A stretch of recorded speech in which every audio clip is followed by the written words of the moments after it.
What's up, Peep Squad is in the building. What's going on, my peeps, my peoples? Let's get into it. Let's talk about Real Housewives of Potomac. It is going down, baby. Damn, Ashley is still playing the fool, but she's going to play the fool and be a rich woman at the end of the day. It seems like she is convinced. She is not convinced that he did not have sex with that stripper. He was doing his thing. He was handling his business. Like, Lord have mercy.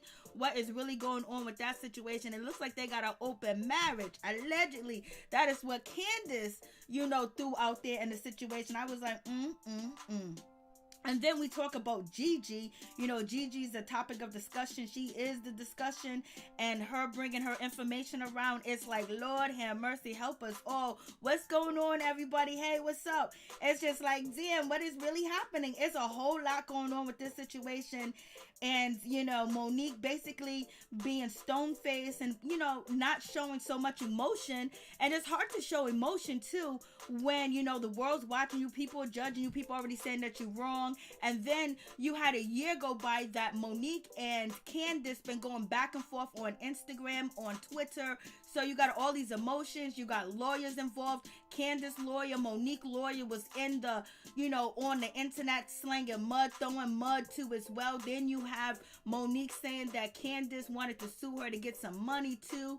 So you have so much that's involved in the situation that is crazy. Because at one point in time, Candice thought that Monique was her friend. Monique thought that Candice was her friend. And the two people that were supposed to be friends end up fighting and, going in on each other. So it's just like a crazy situation. What's up, everybody? What's going on?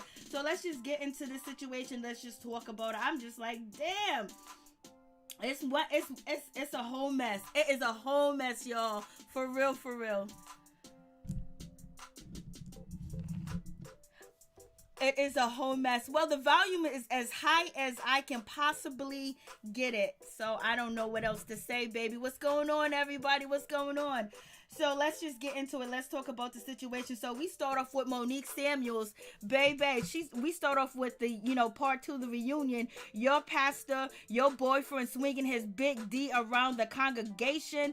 I'm like, and Giselle was just sitting there like, she knows it's true. We all know it's true. Jamal knows it's true. He is single. He is free to mingle and do whatever he's supposed, whatever he want to do, when he want to do it. Because he said he's a single man and people get things misunderstood and misinterpreted.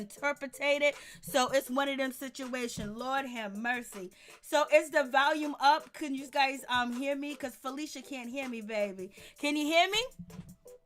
Yes, it's a whole mess. Special skills, for real, for real. Child, I was looking like she said. For real, can you guys hear me? Let me know if you can hear me. Hey, what's up? What's going on, everybody? What's popping? So if you guys can hear me, please press 1 or something. Let me know that you can hear me. That would be greatly appreciated. So we have that situation. Thank you so much. I appreciate that. Thank you. You can hear. Okay. Thank you, Felicia. I'm glad. I tried to, turn it up as much. On my end, it's telling me it's loud, it's vibrating, it's doing this, it's doing that, everything. You know what I mean? So I be like, yo, I don't know what's going on. Thank you guys so much for letting me know. It's so good to see you guys. What's popping? What's popping? What's popping? Yeah, this reunion is a trip. When they start off the first part 2, your pastor, your boyfriend swinging his big D around the congregation. Lord have mercy. And you guys already know Jamal was out here. He did that video. Where's Jamal at? Where's Jamal at? Jamal should be embarrassed. Pastor Jamal should be embarrassed. It's just some of the things that he said and how he handled the situation. It almost sounded like Jamal was the FBI. He was the popos. He was the police. He was like, we got footage of you, Chris, going off at Safeway, Safe Law, I don't know, Savers somewhere. And also, I talked to your pastor. You don't talk to his pastor. You got his address.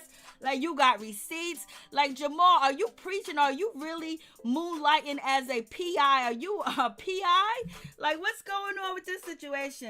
And, he has a right to defend himself, and that's cool, and nobody got a problem with it, but it's just how he did it. And then on top of that, he's a doctor too as well, because he's saying that Chris Samuels has CTE. How does he know?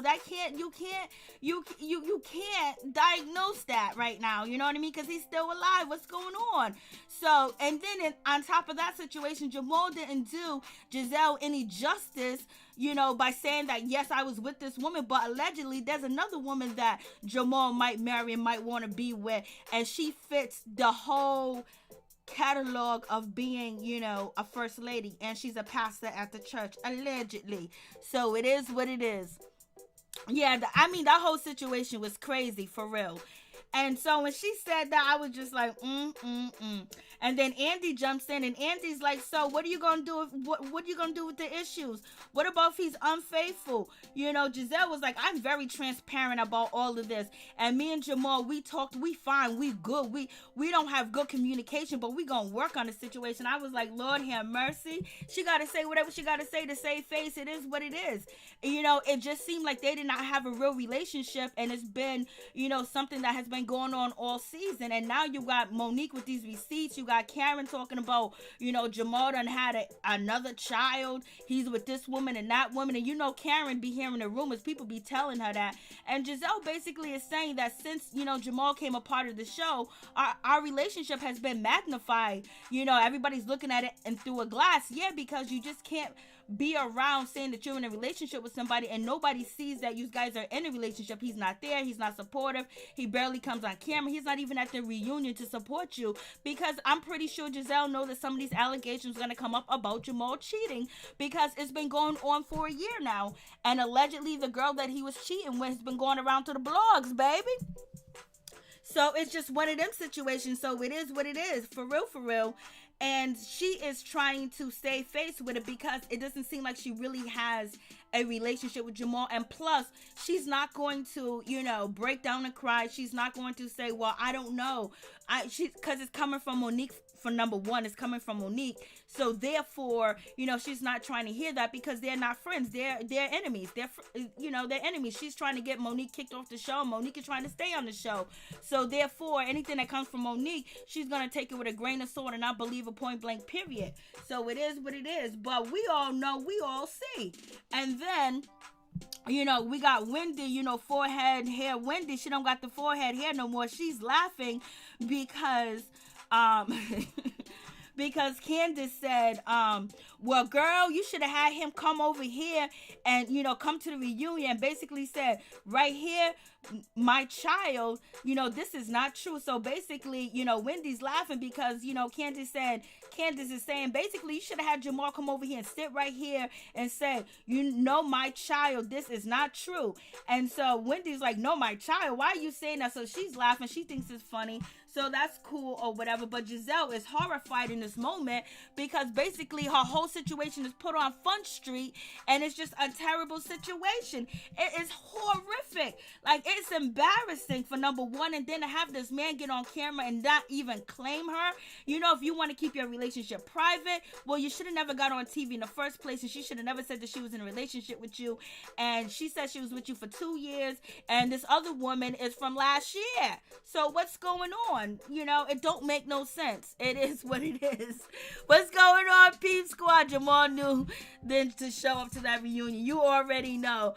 What's up, Miss T? What's up, Ralph? What's up, Happy Days? What's up, Giving and Receiving? What's up, Incognito News? What's up, Happy Days? What's up, Felicia Butler? What's up, SR? Who else is in the building? What's up, San B? What's up, L? JBL, what's up, Major? What's going on? Special Skills, Special Mills, what's going on? Felicia, what's going on? Mo, what's going on? What's popping with y'all? How y'all doing? Pandora, April Morgan, how you doing? How y'all feeling? Grown folks relationship is in the building. Ralph is in the building, baby. And who else do I got? We got Purple Gang in the building. Hickerson is in the building. Who else do we have in the building? We got Cinderella. And I think if I missed you, my bad. I didn't try to miss anybody. I think I got everybody. So getting back to the situation, Felicia Butler, I think I said your name. Hey, Felicia Butler, what's going on, girl? I'm hearing your lingo, the lingo that you use over here, the last lady, and also, the reference as Karen being, Scottie Pippen, and Giselle being, Michael Jordan. That's all over the place. So your words are being used. People are paying attention to what you're saying, girl. So kudos to you, because I've been hearing it a lot, baby. We got Wendy laughing. We got Giselle. Giselle looks like she just wanted to sneak down in the chair because, Candice is basically saying, so what are you going to do if the thirst book is true? I was like, here's Candice with the thirst book. She said the thirst book. She wouldn't even call it a binder. She said the thirst book.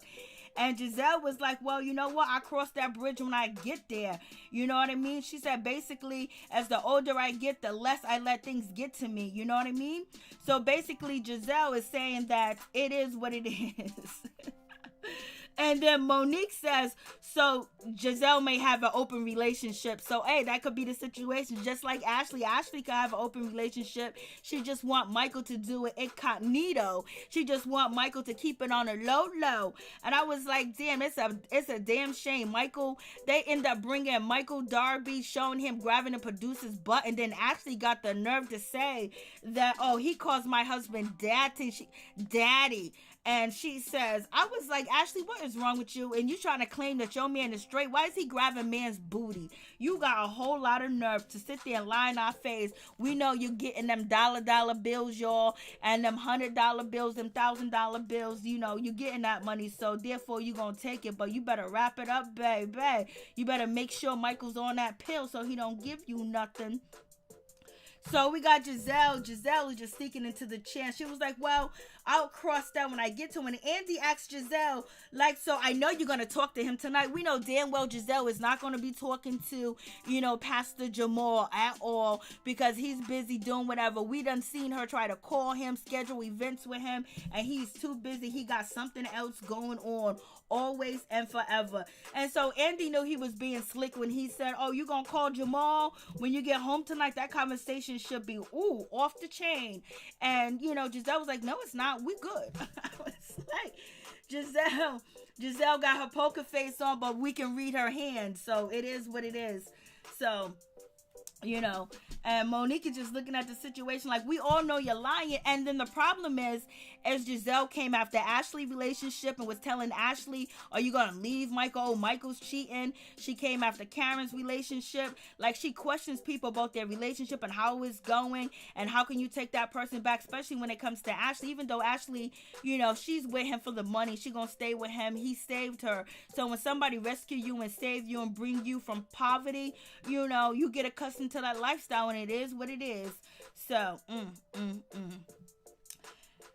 I was like, damn, I was like, Giselle looked terrible, y'all. She looked terrible. She looked like she done had it up to here.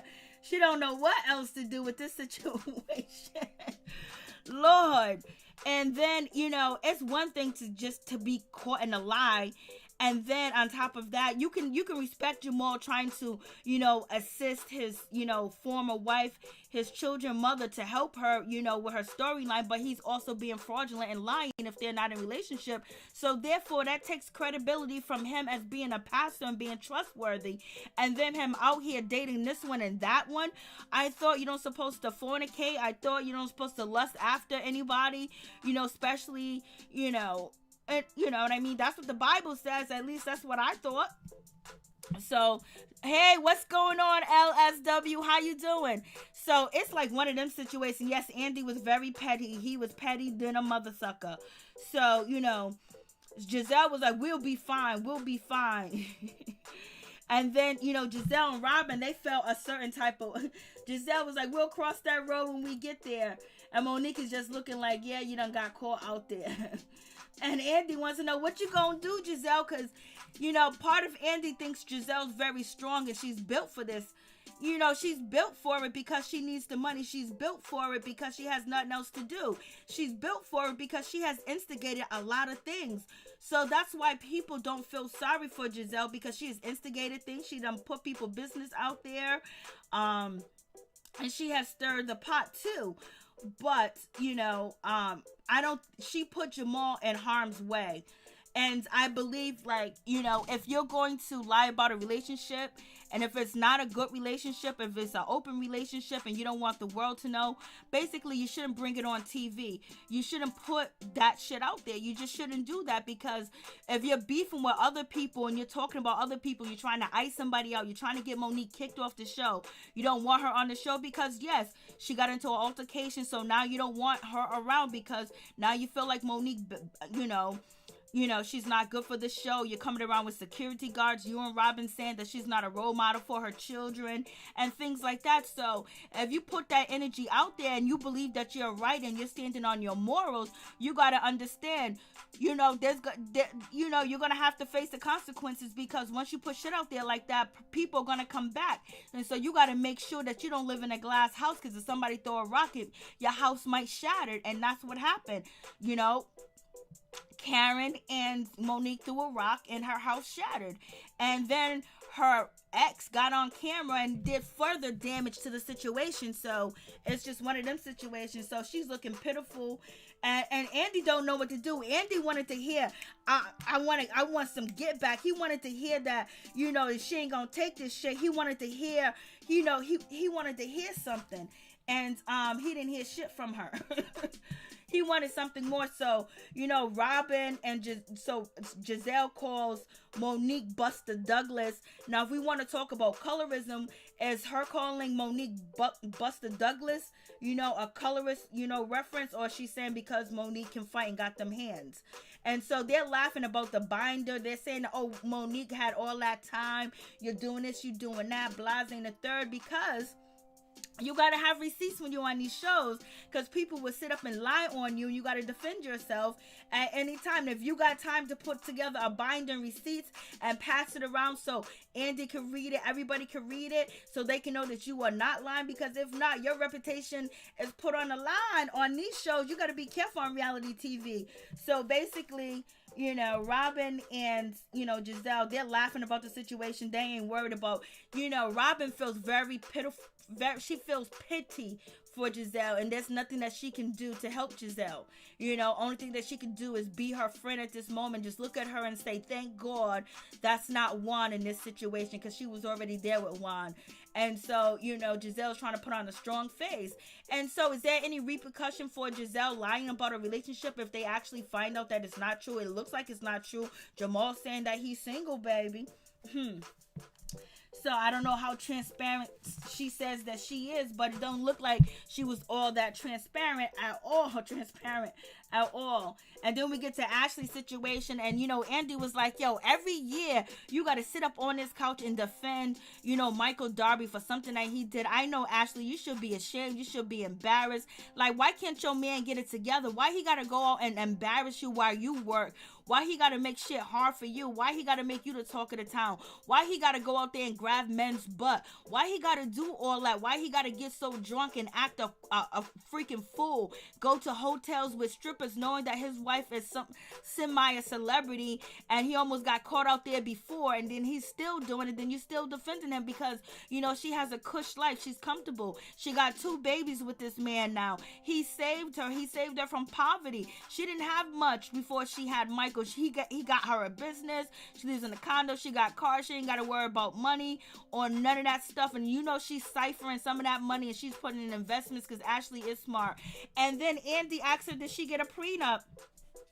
What about the prenup? She said there's no more prenup, but she didn't do a postnup, but she says that she's going to leave Michael if he ever cheats again.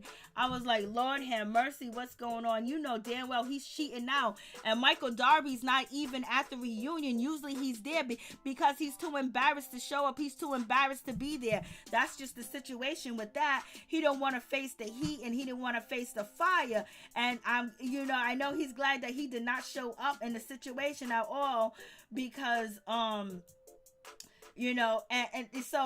and what's her name, Giselle, was looking at her like, well, so he didn't sleep with this stripper, so they were just playing games. So how can you judge Ashley's relationship when Jamal's allegedly out here doing this and doing that? But it is what it is.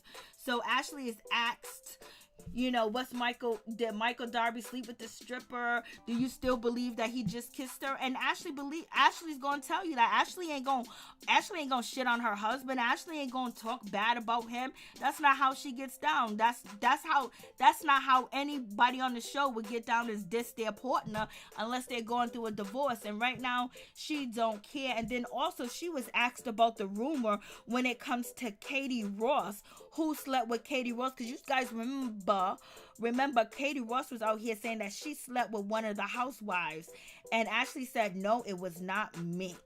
She said it wasn't me because I don't have a garage because Katie Ross said the person had a garage. Who do you think Katie Ross had sex with on the show, y'all? Who do you think she did it with? Who you think she did it with? Who you think she did it with? Lord. Ashley must have been down and out to get that Crypt Keeper. That Crypt Keeper got millions and she want all of it. She gonna laugh herself all the way to the bank, baby. And so she said she didn't sleep with Katie Ross. I was just like, Lord have mercy. Ralph, I guess she have been homeless otherwise. Happy days. Sharice had a garage. Ooh, Sharice had a garage, Felicia. Ooh, wee, baby. Somebody slept with Katie. I remember talking about that. And so, Ashley's basically saying, hey, listen, I cheated on Michael. We know, she said she cheated on Michael when they were separated. So she didn't cheat on him because they were separated. Michael has been out here cheating on her, doing the most. And she just takes it and she eats it up. She's just like her mother. It is what it is. Your kids watch you. They watch your relationship. They watch the way you be treated. They watch how you put a man before anything, before your whole self, before everything. And that's what her mother did. And now Ashley's doing the same thing. But only difference is Ashley's going to have a payday at the end of the day. So I'm just like, And so everybody was like, Candice is like, yes, yes, your husband did sleep with her. Like, we all know he slept with her. And Giselle was like, well, what are you talking about? What do you mean? Because Ashley's basically saying that she wanted to get paid, and Giselle said, "What do you mean she wanted to get paid if she wasn't having sex? So what are you talking about?" And then Andy kind of saved her, and also Robin kind of saved her and said, basically, you think it was a setup. So Ashley is saying now that it could have possibly be a setup, and Candice is like, nope, he done slept with her, and that's just the situation. And Candice is jumping in the business because, she is beefing with Ashley. So she's going to go in. She was like, yes, your husband was cheating. Yes, your husband slept with her. What are you talking about? He done had sex with her. I was just like, Lord. They be wilding, y'all. Like, could you imagine all your business like this being out there on the streets? You got Jamal business was so bad out there on the street. Jamal had to get up and do, a PSA. You got, Ashley husband out here grabbing booties and everything. Like, damn. Like, it's like, I really like, ugh. And then Robin basically says, she piggybacks off of Candice because Candice basically says, yes, he did grab, the producer's butt. So Michael was getting caught grabbing booties. Robin said, yes, the producer told me. I seen it. I was like, damn. So, he's caught out there grabbing booties. I'm just like,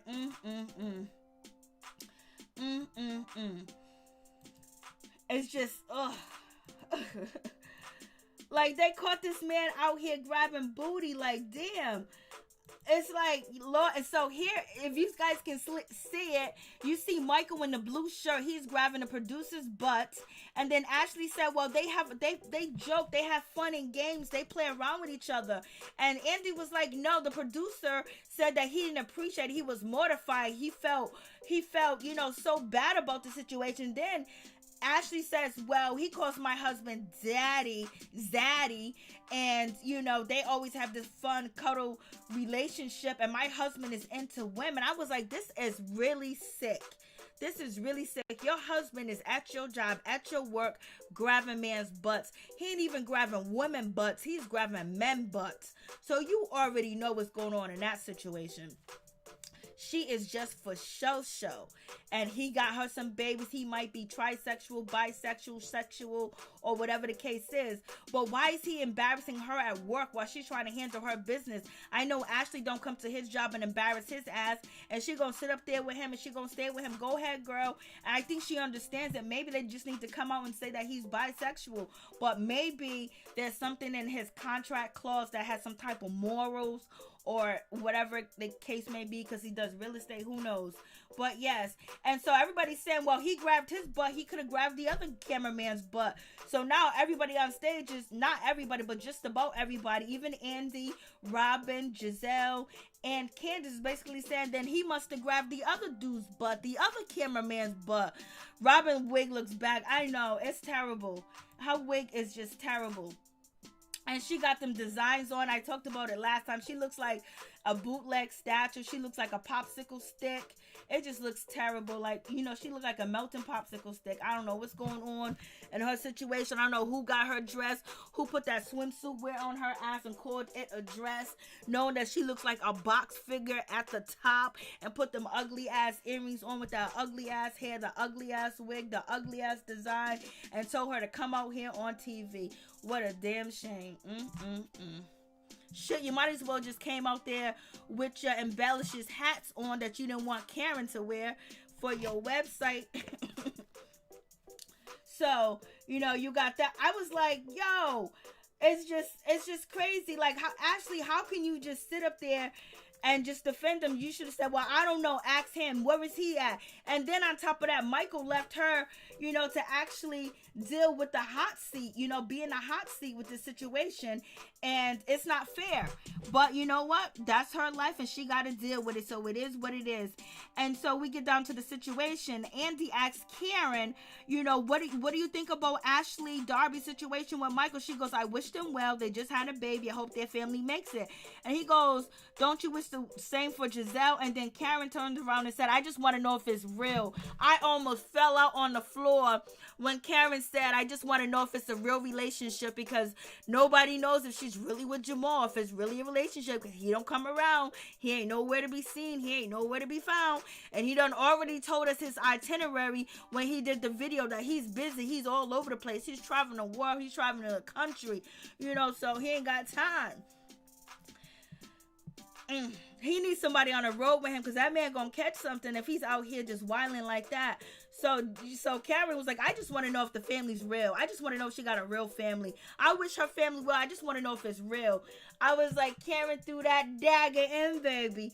Karen definitely threw that dagger in for real. Robin is not working. It's not that here. Pandora, I know. Robin was a seat filler. Exactly. That's what I needed to say. A seat filler. Perfect. Kimmy Love, what's going on? Tracy, Giselle Turkey Neck. Lord have mercy. I promise. Them women be coming for Monique because she... All right. And what else? Happy Days, Felicia. Yeah, they dipped that wig in some hot oil, and that what came out. Lord have mercy. Y'all are wildin'. Ralph, Karen is looking good for her age. For real, for real. So I'm just like, damn. Excuse me. So Karen's basically saying, I just want to know if your relationship is real. and so then Giselle says, Karen, you are full of shit. And then Karen said, you would know, you taught me well. I was like, Lord have mercy. The back and forth. You can see that Giselle and Karen could have been friends. At one point in time, they could have been friends. But at this point, Karen is not friends with Giselle. She's not rocking with Giselle. And we already know that she's not rocking with Candice. And now we can see some more information came out. The reason why she's not rocking with Candice, because she felt like Candice held information away from Monique. And she also feels like Candice is too close to her enemies. And that's Giselle. And that is, you know, Robin. But also, did you guys hear that Wendy said on Watch What Happens Live that, you know, that comment that Karen said, allegedly said that Wendy aesthetics don't fit the show? Well, Wendy said tonight that she has heard it from many different people. So I told you what that's going to turn into. You already know it's going to turn into. It's going to turn into colorism. They're seeing how colorism has worked for Basketball Wives, and and they're going to still talk about this fight next season. So we're going to see who's going to return. But Bravo made their money off of the Monique and Candice situation. You know what I mean? So we're going to see what happens, because, you know, Candice is out here saying that the ladies don't want to film with Monique. And if they don't want to film with Monique, we understand. But how are they going to have a show? You're going to have 4 against 3. And then, you know, it's going to be very awkward. When it gets to that point where people are refusing to film, it makes this show really hard to watch, because now you're not getting anywhere. So we're going to see if they're going to keep the same ladies. They're going to throw in some new ladies or what. But we'll find out, baby. So we have that situation. So Karen and, Giselle go back and forth. That was pretty funny or whatever. But they're really talking about, Michael touching that producer's butt. It's not funny. And I'm like, shit is nasty. Could you imagine your husband out here while you're on TV and he's touching somebody's butt? Like, come on. Like, that is disgusting. And then it's not more than once. Then someone accused him of doing that. And, they end up losing their job. And the case was dropped because nobody would say anything, So that's a horrific situation. And when it came to Candice and Robin, they both said, the producer that got his butt touched, he didn't want to really say nothing because he wanted to keep his job. And we know the other cameraman is gone. So that's really grimy. I mean, ugh.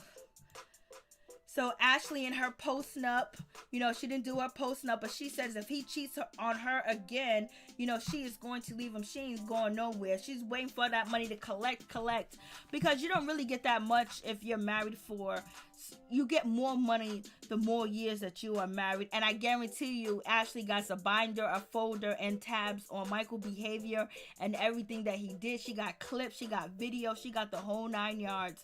So it's going to be what it's going to be with that situation. I was just like, Lord, Ashley, how do you deal with it? That man don't listen to you. He don't respect you. It's like Ashley is his maid. Ashley just, has his babies. And then that's it. And he goes off and he just disrespects her everywhere. Even at the season finale, he was disrespectful, going off, yelling at the production, yelling at the producers, just acting up. He was inappropriate with Juan, talking about, no cameras, nobody else. Let's go to Vegas. Like, come on. Like, damn, dude. Like, you are thirsty too. These guys seem horny, baby. These guys seem very horny. Horny. So, you got that situation going on. And then, one was digging it too. He was digging it for real. Ashley is his trophy for facts. Ashley ain't going nowhere. She ain't going nowhere, Camilla. She ain't going nowhere. Wendy was Watch What Happens Live, all neutral and humble, fake. Yes, she was. She wasn't talking no ish because she realized the severity of the situation, that she jumped in when she should have just been neutral and been supportive. LSW, Robin was not wearing an engagement ring. Oh shit, I didn't even notice. So we got Ashley. Ashley gonna stay around. Then they get to Karen and her situation with Ray. Does Karen like Ray's D? And she says, of course she does. If she doesn't, she ain't gonna tell us she doesn't like it. And then it was talking about, oh, Karen, you got drunk, you had the fireball and whatever, and you kind of spilled the beans on yourself. And then Robin acting like, I don't know, look at Robin. She looks like the Grim Reaper. She looks like, oh, I don't know what's going on. But she basically says to Karen, hey, listen, when you and I was asking you about the fireball, why did you get so upset, huh? And, because Karen was like, I love fireballs. You know how Karen is. 1 minute she's drinking, the next minute she ain't drinking.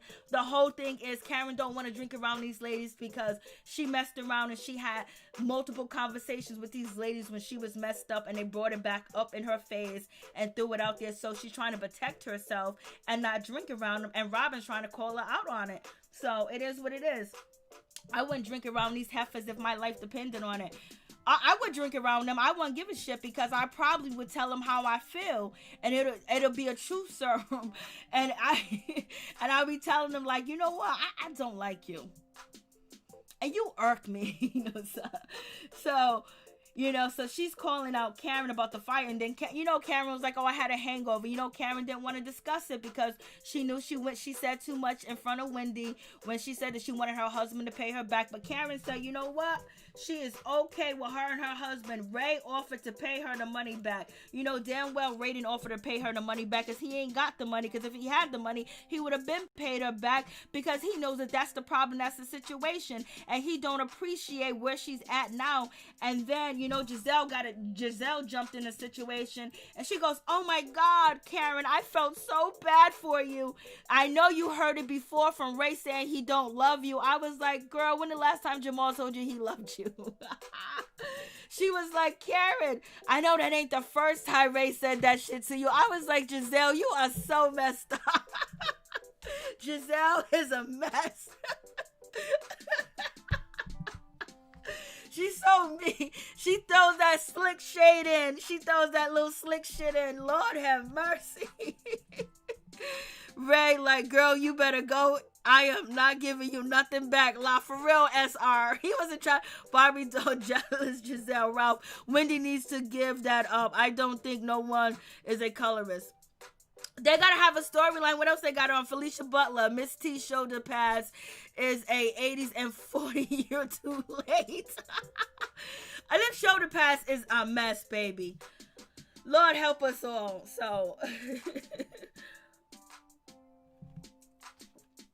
So Giselle threw that in there like she wanted to hurt Karen with that he don't love you. And I understand that because Karen done said that your man is sleeping around. He got a baby out here in these streets. Are you guys together? And the only reason why Karen can do that is because you said that you're in a happy, loving relationship with Jamal and you have not brung him around. So it's tit for tat. They going for each other's throats.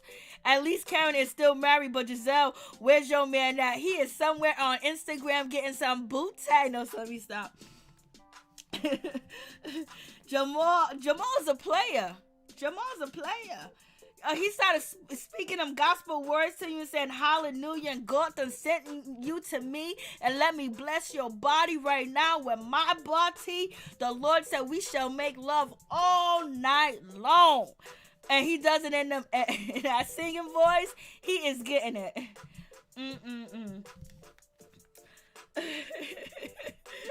Major, I caught that too. What you catch giving and receiving? I didn't even say. I'm trying to read your comments at the same time and go through this. Giving and receiving. Robin saying which one was there? What is he going to do better? Question, why wasn't he there? Oh, maybe Juan was over there with Michael. Michael was allegedly at a wedding. What? Giselle man didn't come. Robin's man didn't come. Ashley man didn't come. Like, damn, why your man hiding? Like, they don't got your back. You guys are out here on the front line getting your paycheck, taking the wounds, getting talked about, getting dogged out all over the blogs. People all at you, and your man ain't there to support you. When you bring it, especially Robin, you bringing that check home to your husband, and you hear Robin say that she make more money. She makes more money in that situation. And let's get into I think I missed this part. We got the fireballs. Okay, close that out.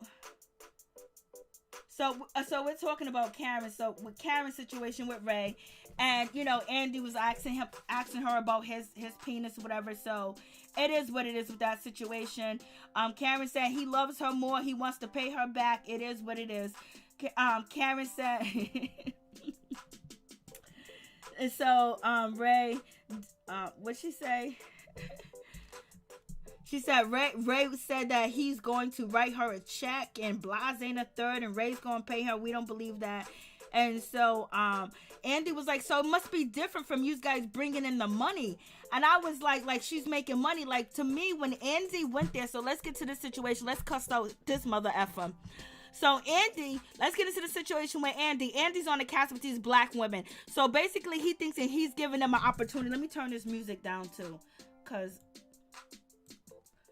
So Andy basically thinks that he's giving these ladies an opportunity. Oh my God, you guys are making so much money.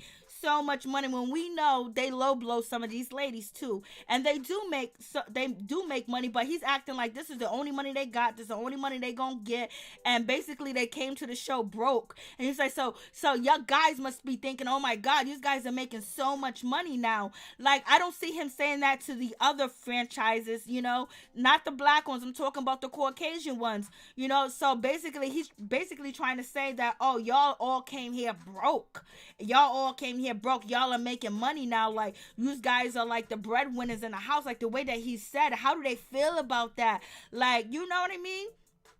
To me, I felt like he was downing them and basically saying, I gave you an opportunity, so basically you got to put up with whatever is going on, and like making it like they were nobody until Andy and Bravo found them. Maybe that is true, but you don't need to say that shit.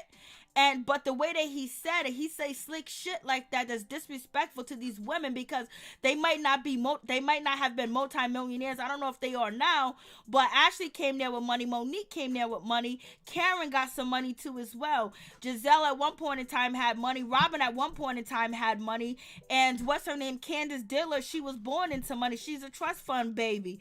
And Wendy, she ain't got shit. So, with that situation, the way that he said it, I thought it was disrespectful, and it was disrespectful because he said it to them like they were bums, like they didn't have nothing. Oh, now you're making more money. Your husbands and your partners should be happy that you got some money now. You're a breadwinner. Like, very disrespectful. Like, I didn't like it. Straight up, I didn't like the way he said that shit at all. And so, he was disrespectful, in my opinion. And so then Monique answered the question. Monique said, Monique brushed it off, and she was like, oh, that little paycheck. Oh, my husband don't even be concerned about that paycheck. He just let me do whatever I need to do with it because it ain't much. He let me go do, invested in this, invested in that. She was like, that ain't nothing compared to my husband, Chris, the money that he brings home. And then Andy, this is some slick, shady ass shit. Andy jumped in and he said, Chris don't make that much money like that no more. Basically, he's talking about when Chris was, in the league, he ain't making that money no more. She was like, yes, he is. His portfolio is immaculate. And by the way, make sure you guys get some crypto coins or get some Bitcoin, baby. It's going up. And XPX. So anyways, so I didn't like that situation. I'm glad that Monique checked him on that situation, and then Robin said, well, me and Juan, we split the bills. We know they split the bills or whatever the case may be. And she goes, I know my husband could have an ego. Any man could have an ego. So I keep that in mind. So therefore, I don't try to throw it up in his face. But basically Andy was like, we throwing you crumbs, knowing that network is making millions and millions of dollars, and they're not seeing that return in their paycheck, and he's trying to throw it up in their face. And then say, oh, your husbands must be happy that you got some money now. Like their husband is grubbling over, their paycheck and shit like that. Maybe for some of them, but the way that he said it was just, to me, disrespectful. I didn't like it. At all. I didn't like it. And he's always disrespectful to the black cats. Thank you, Incognito. That's what I was thinking. Monique is that sister. Facts. She weighs so much money. Robin does. Robin be doing Robin.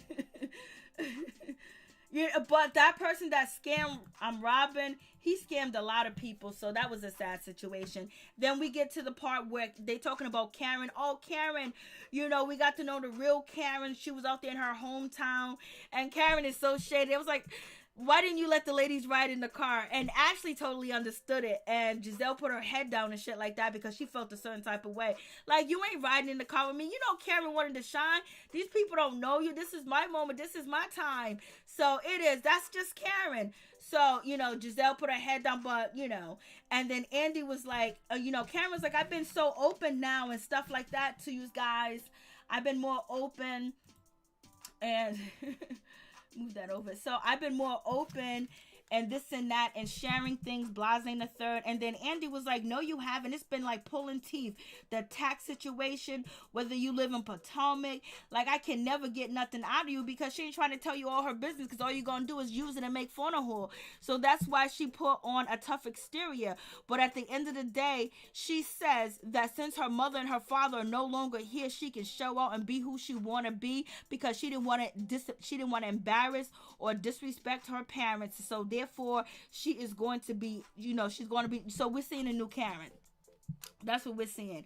We're seeing the new Karen where she is going in and she comes back. She's quick with it, and you can't. Every time you try to catch her in a lie, she can slither right out of that lie, and she can make you think, okay, you know what? Why did I even ask this question? That's why she said the most important thing is common sense. So we're gonna see how that situation works out, but you know. And then we find out that Rihanna is following Karen, but Rihanna is also following Monique, and Nicki Minaj is also following Wendy. So Wendy is being followed by Nicki Minaj. So we got that situation. And then the ladies were talking about sex, and Wendy was like, oh my God, I want to talk about sex, you know, when it comes to the husband, because you know what, you know, Monique's husband did. Monique's husband, you know, did that little situation where, you know, he kind of imitated his wife with, you know, the bottle. This bottle right here. He imitated her with that. And Monique said she was fine with the situation. We play like that. It's all good. Wendy was like, The other ladies were quiet about the situation. And Ashley was like, we always talk about sex. We always talk about sex. Blase the third. And Wendy was like, And then, you know, Candice, she felt a certain type of way. She said it was disrespectful. And then Candice jumped in and she said, well, your husband called you a cockambine. I was like, damn, Candice. And then if you listen to the reunion, when they get ready to talk about the fight, Monique says that, oh my God, I thought Candice pushed me. It was actually Giselle. Giselle said she didn't push, you know, Monique. She said she just tapped her. You know what I mean? She said she just tapped her and trying to get her attention. So, So would you guys think, you know, Chris was disrespectful when he imitated his wife, you know, possibly giving fellatio to the bottle? Lord have mercy. So Karen is vulnerable. And then Giselle says, you know, Karen, you're a lot of fun. And then Giselle says, Karen, you're a lot of fun, or something like that. Oh, let me get to it. She said, you're a lot of fun, and she said, you're a lot of fun, and Karen is being different, and Karen is, you know, changing. And so Karen said, don't be mad, don't be upset, Giselle, because I'm growing. I was like, Lord have mercy, because everybody was like, you know, Karen is growing because she's being more open. She's being, you know, she's letting people into her life, and it is what it is. So I was just like, And so then we get down to the personal trainer and that situation when it comes to Monique. And then Andy was basically like, yo, listen, this plot, this shit with GG and all this other stuff, I don't know nothing about it. It wasn't on the show. And he was just looking at Monique like, you know, you crazy. Or looking at her like, why, you know, there's no evidence of this. And that's why, you know, Monique Samuels does have her binder. She does have her folder. And he was like, it wasn't brought on the show. And with that situation, that's when, you know, Giselle was like, she said, well, Giselle did bring it up. And once Giselle brung up that Monique possibly was cheating on her husband with her personal trainer, when she said that in her confessionals, that was it. I guess Andy didn't get it. Andy didn't care. Andy didn't understand it.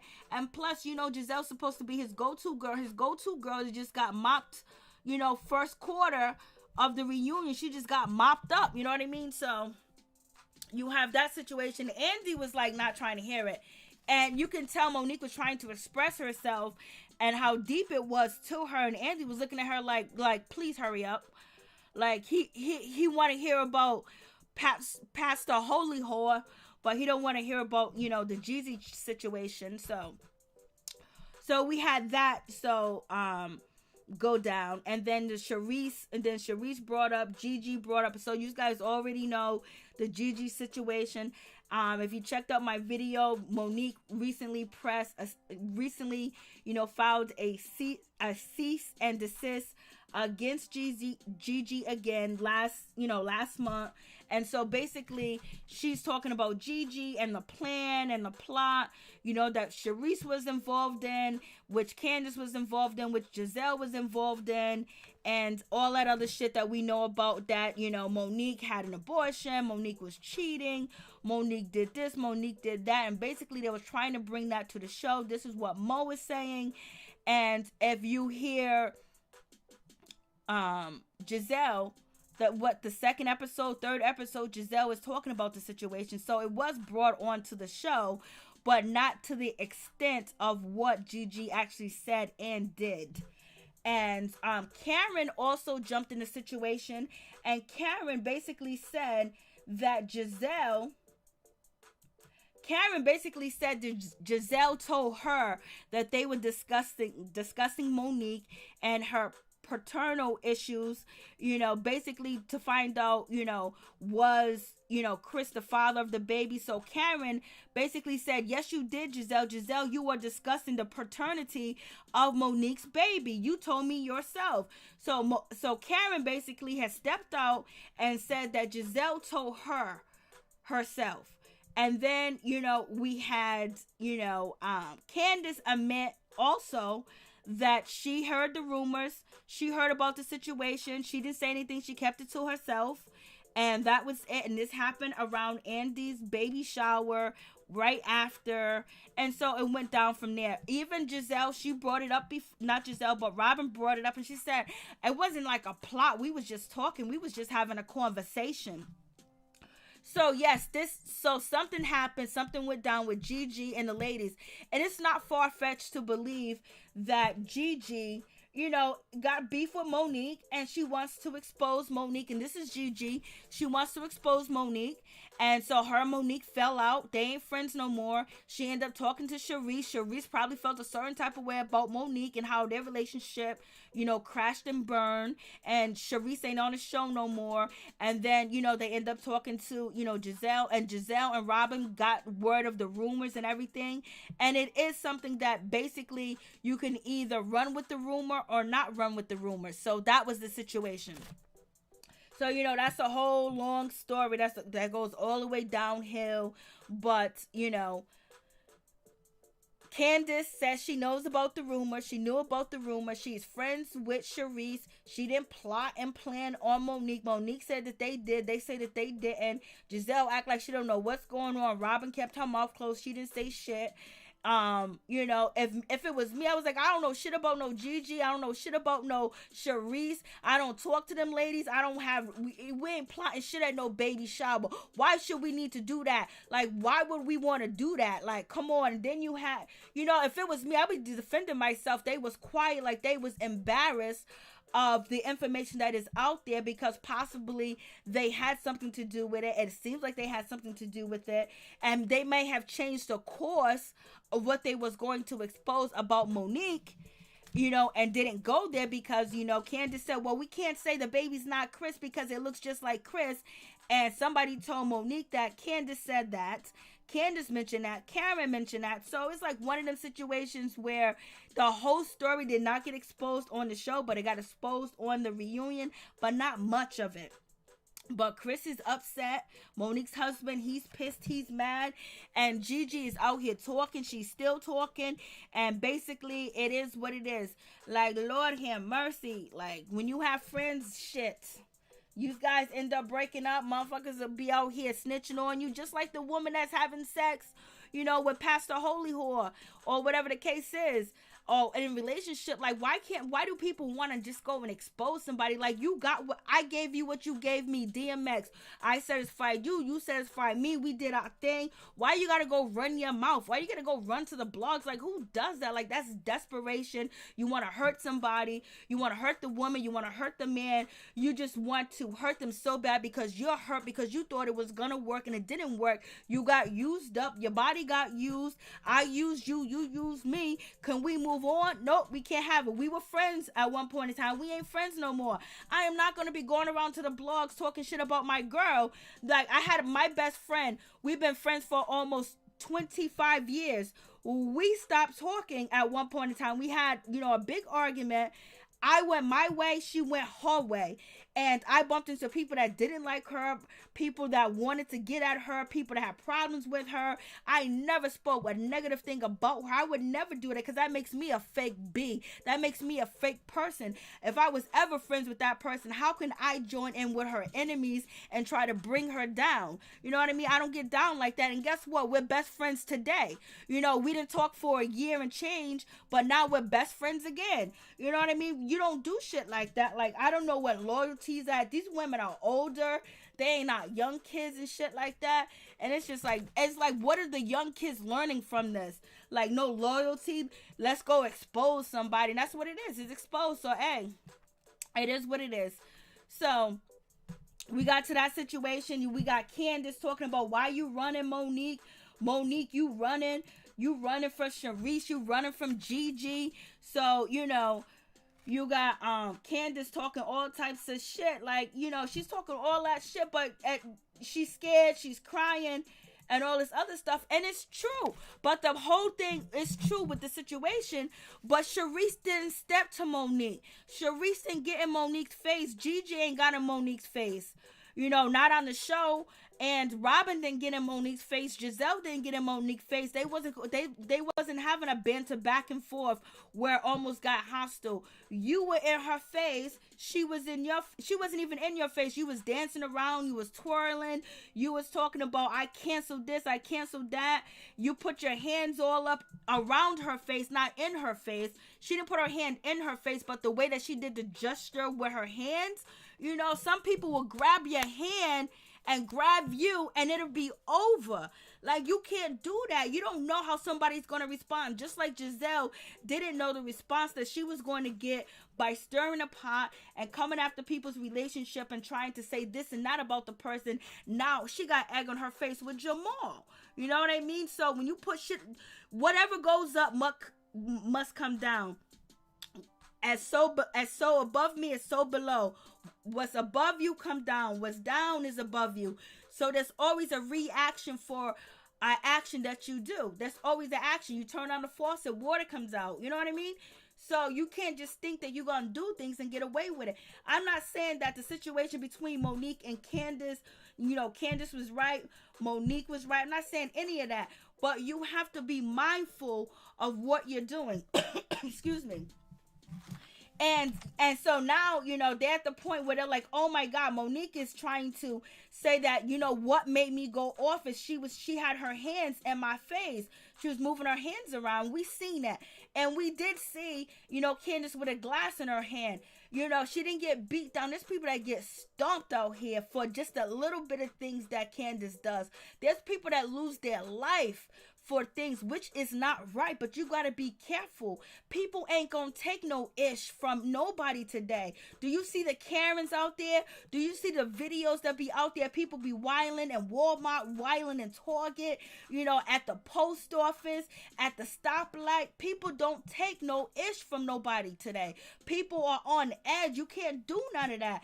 And you can't say, oh, well, you know, I can get in your face and I can say this and I can say that. You shouldn't respond. I wouldn't have not fought Candice. You know why? Because I wouldn't be able to, my pride and my dignity wouldn't be able to let me give Giselle and Robin that weapon that they can use against me. And Robin and Giselle used that weapon all damn season. They weaponized their self. They had Wendy jump in and she weaponized the situation, and it just went from there. And, you know, nobody really came in to try to bring these ladies together. Only person that tried was, you know, Karen. I mean, these are all older women. You know, Karen's older, Giselle's older, Wendy's older, and Wendy's a teacher. She's this and that, and all of a sudden, and she just basically, I'm picking this side. It was just, I just wish they had some type of real type of relationship where they could have set Monique and Candice down before it even got to the lawyers, before it even got to the police, before it even got anywhere. Like, they called an emergency meeting for everybody to show up and everybody be in open arms to see what we can do to make the situation better, because nobody wants this for their show, for their reputation, or whatever, you know. And then also it would show sisters bringing each other together and lifting one up, not kicking one while one's down. But it is what it is. It happened. The fight went down, and I wouldn't have fought her. I wouldn't be able to give my enemies, you know, that type of, you know, ammunition to use against me. And I'll be honest with you, I was dating a guy a long time ago, teenager, and, you know, he was talking to another girl or whatever the case was, and she was talking mad. She wanted to fight me so bad. She was outside 3:00, you gonna get it, and everything. And I couldn't fight her because I didn't want to be fighting over no man. I ain't fighting over no man. I ain't never fought over no man, and I ain't going to fight over no man. And everybody was like, oh, and she was talking all types of mess. But my pride wouldn't let me give in to fight her, because the whole story would be Mary fought over this dude, and I didn't even like the dude like that. And I just couldn't, sometimes you just can't give your enemies ammunition, because they used it all season, boy. They didn't have to do much. And Candice was pulled back and forth, and yeah, she probably has anxiety and everything, but she didn't act. And another thing is Monique being so hardcore on the stage, basically not showing her feelings, because she's been through too much with the situation that went back and forth. And then Candice trying to be tough all season. Like, I can't believe Monique is doing this and doing that. And it's just like, we as women, we as sisters need to know how to be a victim. We need to learn how to cry and open up and say that we're victims, because everybody think that we ain't never no victim. We go to the hospital, you ain't in pain, you ain't hurting, you so strong. We always got to be strong, and people don't see us as victims. They see us, oh no, they ain't no victim.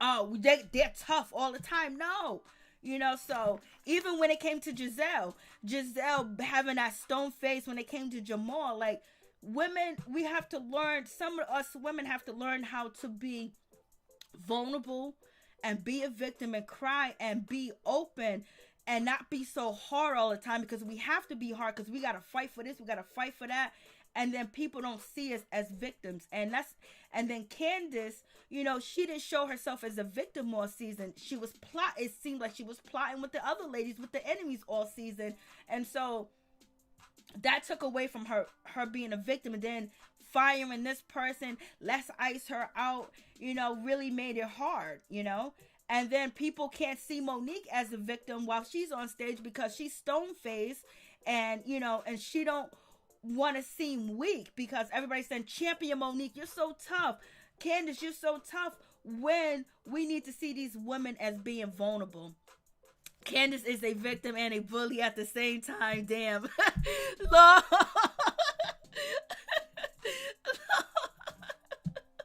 Happy days.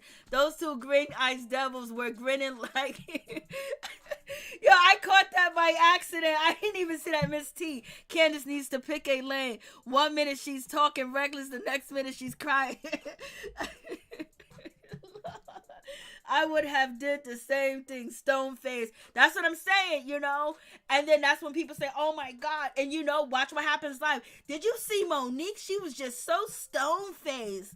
Oh, she was just so stone-faced. She wasn't showing any emotion. Wendy, oh, I ain't never seen Monique show any emotion. And that's how they trick the game. They want us we gotta be tough all the time. But then when we show some emotion, oh, she's weak, she's that. You know what? We just need to show that we're women. We break down, we cry, we hurt. And yes, we feel bad about how we feel or whatever. Hey, Witch Hazel, what's going on? Same as Giselle, both victims and bullies. Y'all are killing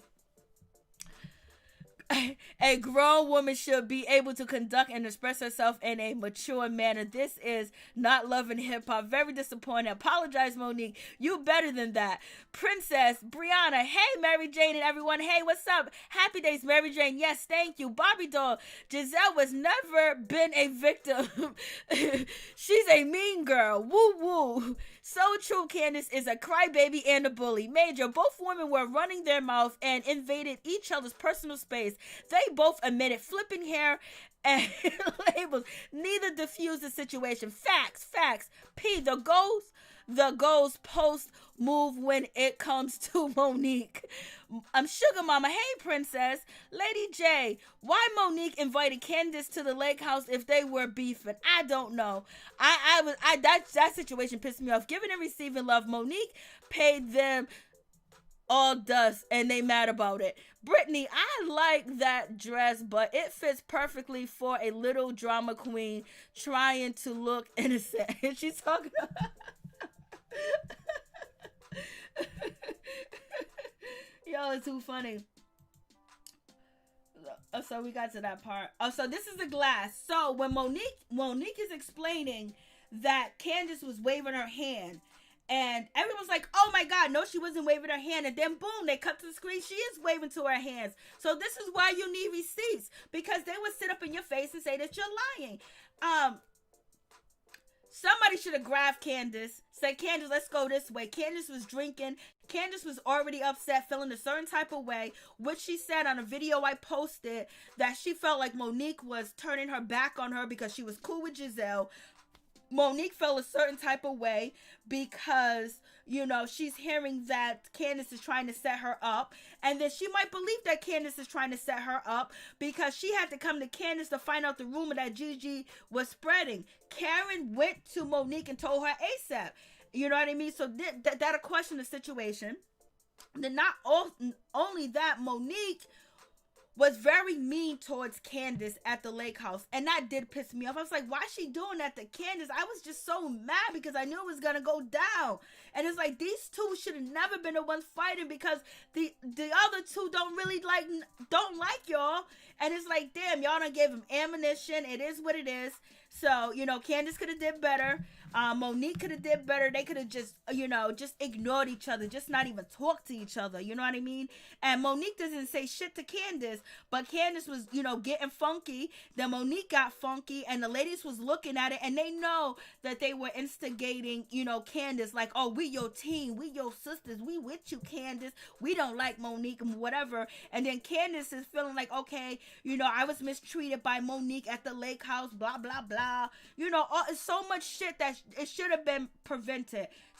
Ashley should have took Monique to the bathroom with her. You know what I mean? So anyways, so we got the glass situation. Yes, Candice had her hand all up in Monique's face, but not like directly in her face. She was waving it around. And you never know. Somebody would chop it off. You know what I'm saying? It's different, you know. But you're on TV and you at work. If I fight at work, I'm gonna get fired. But they have a job to entertain, so you know they be fighting on TV. This ain't the first fight that been on Real Housewives or VH1. And so, you know, Monique is basically trying to figure out why it went wrong, why this happened, why that happened. And then, you know, Candice, she just started crying. So, you know, you had that situation, and Candice was like, you should go after Charisse. You should do this, you should do that. But Charisse wasn't in an altercation with her where you're going back and forth, you're twirling around, you're moving your hand. I don't know if Candice said drag me or whatever the case may be. So, you know, you have that situation.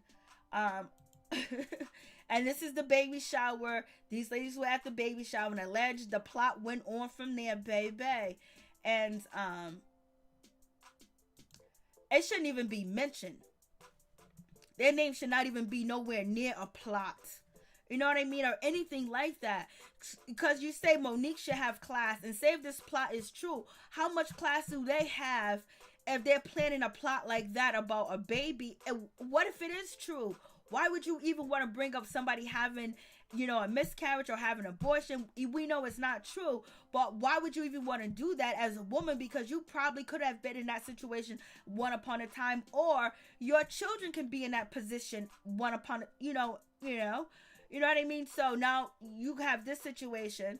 Monique said that she got into my face, and everybody said no, she didn't. So you got that situation. But Candice did have a glass in her hand. The glass did broke. Monique did say that she had to go get her tooth fixed, blase the third, and she figured that she was already fired. Candice is over there calling her hood ghetto, so she might as well really whoop her ass and get the money. And like I was telling you guys, Candice is very embarrassed, because when you talk shit like that, nobody, you talk shit because I'm bad. I'm bad. You ain't gonna do nothing. I ain't gonna fight nobody. I don't want to fight. I just want to demean you, talk crap to you, disrespect you, do all that other stuff.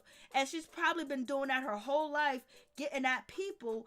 And, she never had any consequences. Nobody ever got violent with her. And this time, it happened. Shit, so it happens, sometimes shit happens.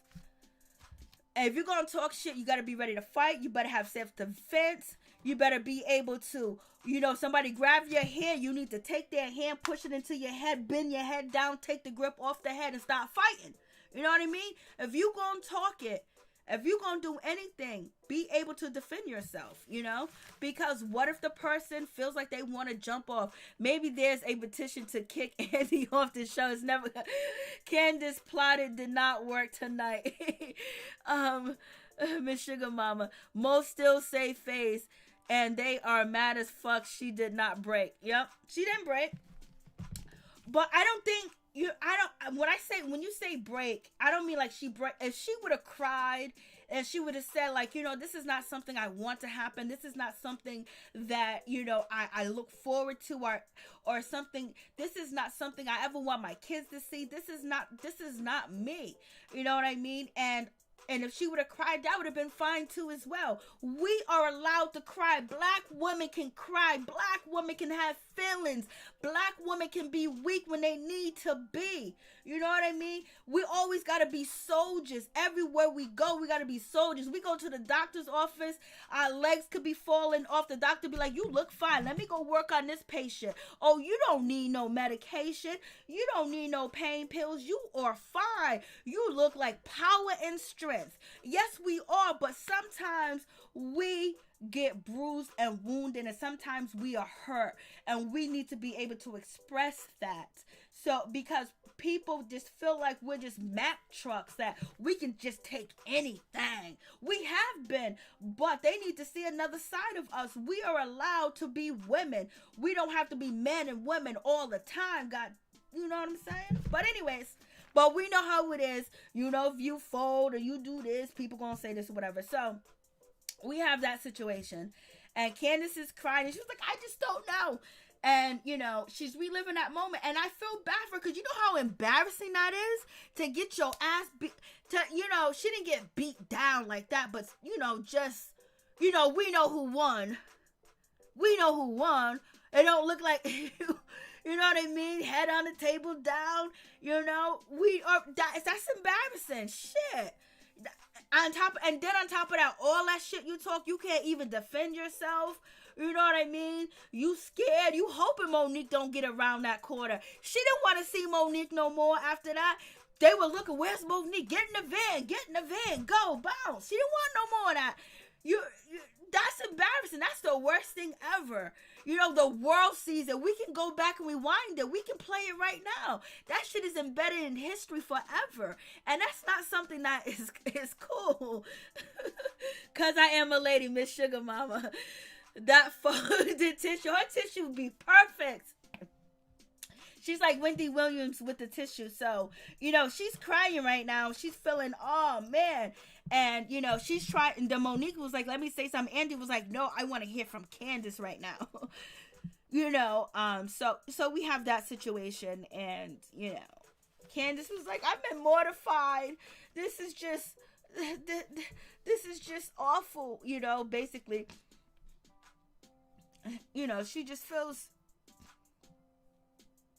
She feels real messed up. It's a sad situation. It's awful. And and like she said that this was supposed to be my friend. She knows Giselle and Robin ain't her friend. She knows that facts all day. And so she's hurt like, damn, I thought that I can get in your face, not get in your face, but I thought I could chastise you a little bit because you chastised me at the, at your lake house. I didn't know you was going to really do all that, so she's feeling like, damn. She's feeling like shit. This shouldn't have happened. Yep, it shouldn't have happened. Sometimes you gotta watch what you say to people. My mom used to always say, a hard head would make a soft ass. Don't write no checks that your ass can't cash. Be careful. So and then on top of that, she has anxiety. But then when she says she has anxiety, when she says that she might be having PTSD, she's over there talking mad smack to Monique while she's sitting there. She's going back and forth and saying stuff to her. So then it makes you like, and then she's online. So it makes you like, are you really suffering from these things? Because if you were, you wouldn't. But, everybody suffers from different things differently. But the behavior that people do expect, that a doctor will say, that will be a definition. You don't see that from Candice because Candice is trying to be strong. She's trying to save face, It went down, baby. The window too wrong fool. Lord have mercy, Lady JJ. I saw that. 2-1 fool. 2-1 fool. 2-1 fool. Y'all are too much. So we have that. So we have all that going on. So it is what it is. So Candice is crying, and there we go. She walks out and she leaves. Very dramatic, She was able to talk all that smack. It's embarrassing. I would be embarrassed too. Like, just to know that the world be like, yo, you got beat down, blah blah. You know what I'm saying? And not being able to defend yourself, being seen as weak. You may have words, but you're weak because you're not able to defend yourself. So.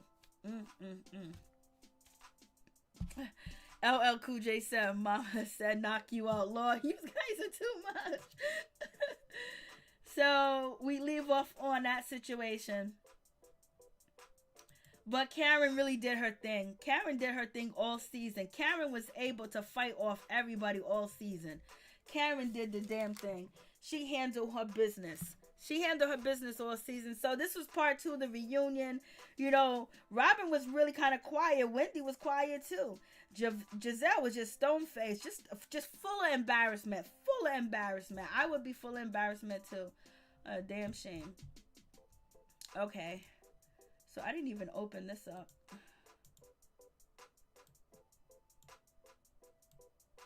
So we'll do quick phone calls. Anybody want to call in? The number's on the screen. And tell me your thoughts and tell me what you think about the situation. Lord. I think this is one of the best reunions that I have seen in a long time. Where was the binder part 2? I told you Andy wasn't trying to hear the binders, and they started to deny. They was like, we don't know what she's talking about. We don't know what she's talking. Giselle was like, and Robin didn't even say anything. She was just quiet. Andy gave that look like he didn't want the binders to be talked about at all. I mean, after he wanted the Giselle part to be talked about, but he didn't want it to get deep when it came to GG and it came to the plot after his baby shower. It seems like he didn't want that situation to go down.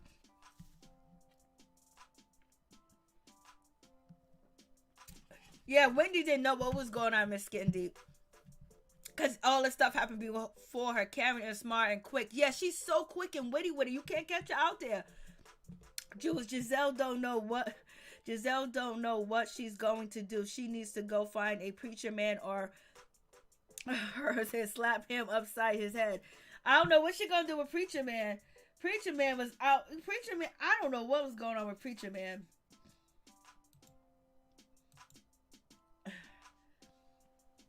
I couldn't even imagine if I still went to church, my pastor getting on Zoom, shooting it out there to, the internet world Talking about he gonna pull up.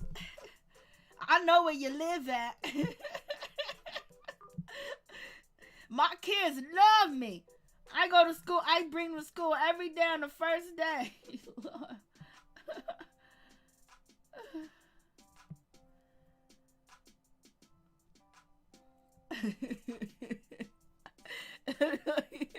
Oh, he tried to combat that. I was like, Jamal, he has a right to defend himself, but he didn't do it good. And the binder was upside down. It was upside down. He should have been praying. He should put on some gospel music, or he should have put on the beats. He should have put on the drums, and he should have started singing and praying. I'm praying for Monique. I'm praying for Chris, because the devil is trying to attack my family, and we need a healing. Chris needs a healing. But something ain't right. And his wife needs a healing. And I done talked to, he should have went straight preacher with it. But he was like, I'm from B-more. I'm from Baltimore. I live in Atlanta, but I'm from B-more. I was like, Lord, help me, Jesus. Help us all. I says, yeah, I know. Oh, adventure. I wish he was my pastor. Then my sins wouldn't seem so bad. Oh, Lord. Jamal's in there having fun. Oh, try again. Andy was surprised. Hey, Tony. Andy was surprised when Monique stated that Chris' finance are in super great shape. Yeah, I had to get on Andy for that, because Andy was trying to diss the lady. He was like, oh, your husband's so glad you bringing home my paycheck. No, Monique was like, his portfolio is excellent. Jamal.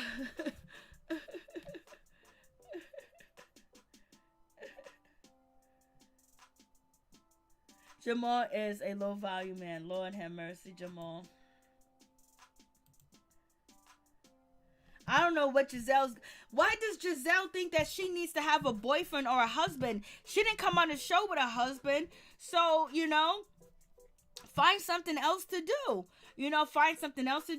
Stir the pot, be like Dr. Heavenly, continue to do what you've been doing. But, like, she doesn't have to have a relationship on the show. And when she got on the show, she wasn't married. So why does she feel like she has to have somebody? Basically, she needs to create something for herself and then stay in the lady's business like she's been staying.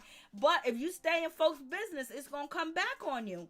You have to be you have to teeter the line when you're going for folks' relationships. She dog Karen out about the money, not being able to pay her taxes, talked about, whether, she lives in Potomac and all this other stuff. I don't know why it's not going through. Let me see. I'm seeing because, okay, I have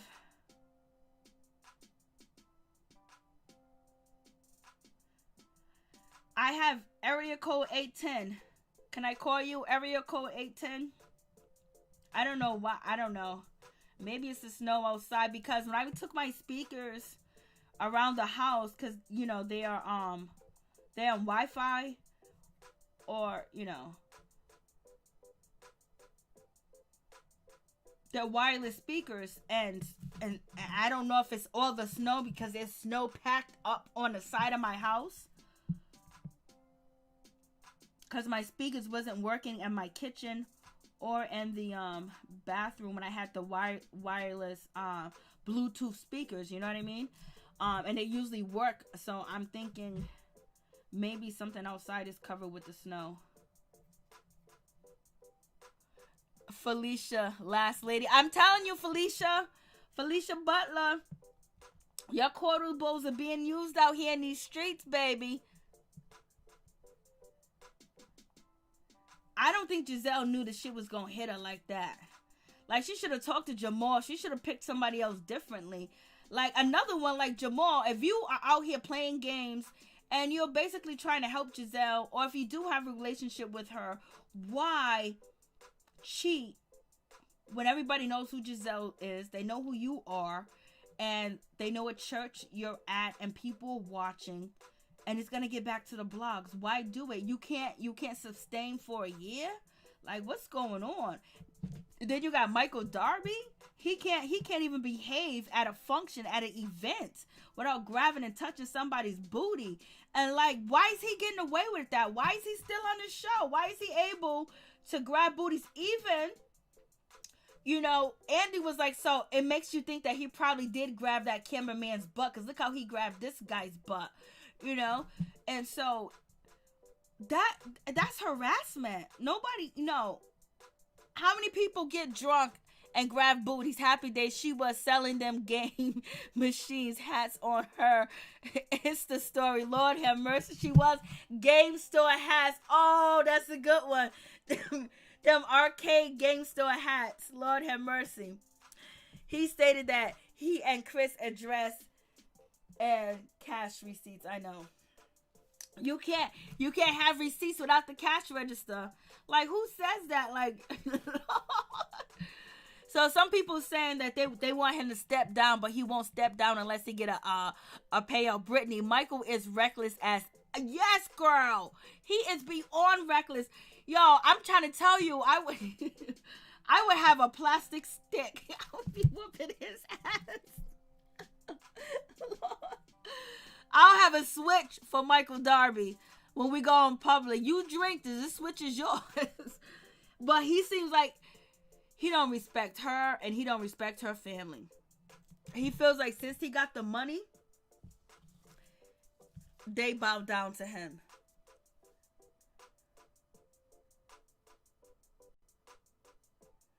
Facts, Carlson. Everybody on the show has money problems, but Monique and Chris.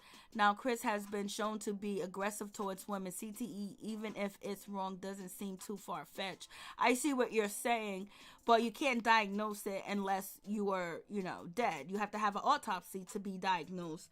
And there's different brain scans and different things that they can do to find out. Let me see, Tony. Where you at? Let me see if I can find you, Tony. The number's on the screen. You guys can call in. I know it's late. Hold on for a second.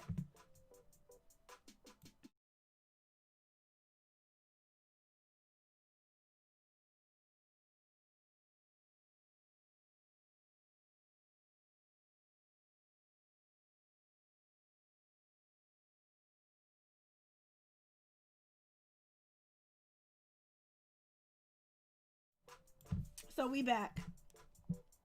So call in, tell me what you think about the reunion. What do you think about Monique? How do you think she handled herself? What do you think about Candice? Do you feel sorry for Candice? Does your heart go out to Candice? Let me know. To accept, press 1. To send a voicemail, press 2. Please tell me your name and where you're calling from. P, calling from Brooklyn. Okay, 1 second. Let me turn down this music. So your name is P and you're calling from Brooklyn. Please tell me what's on your mind. So basically, Giselle is looking like a whole fool up there. Just a whole fool. She's looking like a whole fool on the reunion. She's looking like a complete fool outside of the reunion. Lord. With Jamal out here. In addition to, people, please stop repeating a rumor about CTE. Look it up for yourself. Just like you said, Mary, you have to be deceased in order to get those scans to actually see if a person has CTE. Stop repeating stuff just because a pastor says it. Does not make it true, okay? Do your own little research. Read up. And also, I'm so tired of Candice crying. Like, girl, like, I don't know what neighborhood people are from that don't understand that it's Chris or anybody, any of the girls. I know what happens in all cast scenes, but I do not know what happens in scenes that I'm not a part of, in confessionals, like that moment in Giselle's confessional. Floored, jaw drop. Had no idea that was going to happen. Have a good one. You too. Shocked. He's from Brooklyn. Shocked. Brooklyn's in the Shocked house. me.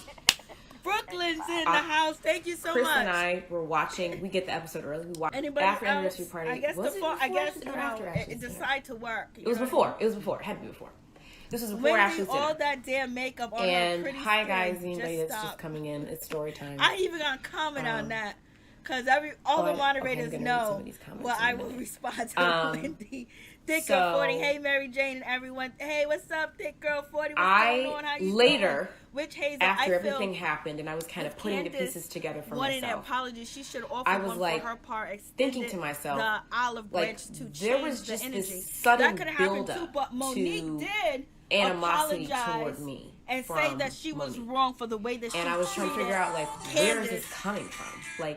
She did apologize. We had gone to lunch at the beginning of the season. One of the first scenes that was filmed for season 5 was the flashback to Monique and I being at lunch, where my hair is pulled back in a little pony, up, and Norris? I was what's going on? How you doing? That was one of the first scenes. So what's your thoughts on we had the talked reunion? there. Part 2. We had a lot of conversations. And he was so shady. I did not like the way he was. I mean, before I get to him, I'm just glad that Karen was able to fight him off. Not only did she fight him off, but she dust him off. So we'd had a lot of conversations. Her for too long. And she been. You can see that she the veteran of this show. To me, she the real queen of the show. Like I've been saying, because like you said, every time they come at her, she can maneuver and weasel her way out of a situation. So he realized that he couldn't break her or catch her up in anything, so he moved on real quick. So I'm happy that Karen still was able to stay strong and stay tough. And Ashley, if anybody playing chess, I think, and being good at it, I think it's her. Because she looking at the long picture. I think she looking at the big picture that, eventually, I think she gonna leave Michael eventually when she fed up, because, that song on the radio, when a woman's fed up, ain't nothing you can do about it. I'm not gonna say by who, but, Ashley gonna get fed up with him, and she gonna leave him, and she gonna take, like you said, half of everything he got, and, she gonna move on with her life, take the 2 kids with her, and have the money, and get her another man, probably around her age. Hopefully she don't take care of that man. Hopefully he'd be able to take care of himself. But she the real chess player, if anything. Deep down inside, personally, she hurt. I think she hurt by Michael and all the stuff that he doing. But I think she's starting to realize, or she will realize, not starting to, but I think eventually she will realize that the love ain't there. There's no love there. Nothing she can do to keep that man faithful or loyal to her, so she gonna leave and take the money, and the kids too. Mm-hmm. So that's what, because she keep making excuses, and she calm about it. She not upset or nothing like that. It's just like, I see what you're doing, Ashley. I mean, you personally, you a fool, but money-wise, you're smart, I guess. So it's a game of chess for her. Wendy, she did a good job staying quiet tonight. She ain't run her mouth. She sat back and listened and observed like she should have been all season. Amen. She up there, all season long, she just picking sides and running her mouth when she shouldn't. And so not only did she fix the hair for the reunion, but she fixed her mouth too. So that was a good thing. And so Robin, you can see how boring she is. Not only did that wig look like a tiger put his prints all over it, and somebody picked it up off the ground and sold it, or should I say, and gave it to her so she could wear. But she was so boring this season to the point that Andy ain't really asked her no questions. He ain't asked her nothing about her tax situation, about one or nothing. It's probably going to come up part 3 because of the husbands are coming on part 3. Yeah, so it's like the first 2 parts, you're supposed to be up there with Giselle, being one of the main characters. You've been on there all 5 seasons, and normally he would be questioned, at least would have asked her a question at least once on the first 2 parts. So to me, I feel like she took an L, because that just shows how far Giselle's behind you've been all season, and how, like you were saying to me one time, how Wendy might be coming for her spot, or somebody might, she might not come back on the next season. because she didn't have the best season, because obviously Andy ain't asked her nothing about her taxes or, like I said, her wine. So it's like, girl, you should be looking stupid. You looking kind of stupid right now. Wendy talked more than her. That's what I was saying. They let her come in because they are sorority sisters, you know, with Giselle and Wendy. They I don't think they belong to the same sorority, but they are, you know, affiliated or whatever the case is. But they let Wendy come in, and usually the girls, you know, you have to put in work if you want to be around, and they let her come in, and she's kind of like outshine Giselle and, you know, especially outshine Robin. Robin, we don't even know Robin was even on the show until she jumped in to say something. And if she didn't have her engagement party, there would be no use for Robin to even be on the stage, because at the engagement party, that's when Michael Darby acted up. That's when, you know, Ashley and Candice was gonna go head to head, and the husbands, Chris and Michael, was gonna go head to head. So other than that, Robin better be glad she threw that party, because there's really no reason she should be on the stage. No, it's like you've been there 5 whole years, and to me, it's her worst season. Her most boring season. It's like I think she's cocky. She got a little bit too comfortable being behind Giselle. Like, okay, whatever Giselle do, I'm gonna do. But let me tell you something, honey. Andy ain't coming for you. He ain't asking you nothing. You ain't. Only time that you shining on this reunion is you doing a Wendy. She acting just like Wendy did during the season. She running her mouth, chiming in people's business and conversations. It's like you should be trying to be wanting Andy to ask you about your business. You know, you should be wanting Andy to give you some attention, give you some shine, instead of trying to force the situation. I just feel like, girl, sit down and be quiet like you been, and stop being extra. And then 2 more people I gotta talk about, Monique and Candice. Candice, to me, was extra, read all about it. To me, because it's like every time Monique had something to say, and it wasn't to her or about the fight, you know, she would say something in general. You have Candice on the side making little smart, slick comments. I'm like, why don't you just shut up? You know, that Monique ain't even paying you no attention. She not talking to you or about you. So it's like, what are you doing? It's like, I bet you if Monique was sitting on the same side as you, or, you know, or if she was in your face, you wouldn't have been talking all that crap. So it's like, you know, it's like she should have saved her. She should have kept that energy when they was talking about that fight. What she should have did, instead of crying, she should have just, since that's the first time they saw each other in a year, she should have put on her grown woman underwear on, and she should have sat there like a lady and told Monique how she felt. Told her, okay, I feel this certain way. I feel, you know, how she felt, and tell Monique why I called the authorities on you. You know, I mean, she could have had a conversation with her if she would have just kept her mouth shut all them other times Monique was talking, you know, and saved her energy, you know, for that conversation, and break it down to Monique about her feelings. Because we all know Candice, she can have a conversation. I know she's in there deep down inside. She knows how to talk, and she knows how to speak. And, you know, I think Monique could have gave her an apology if she would have came at her right. But it's like you popping off at the mouth, talking when you shouldn't talk.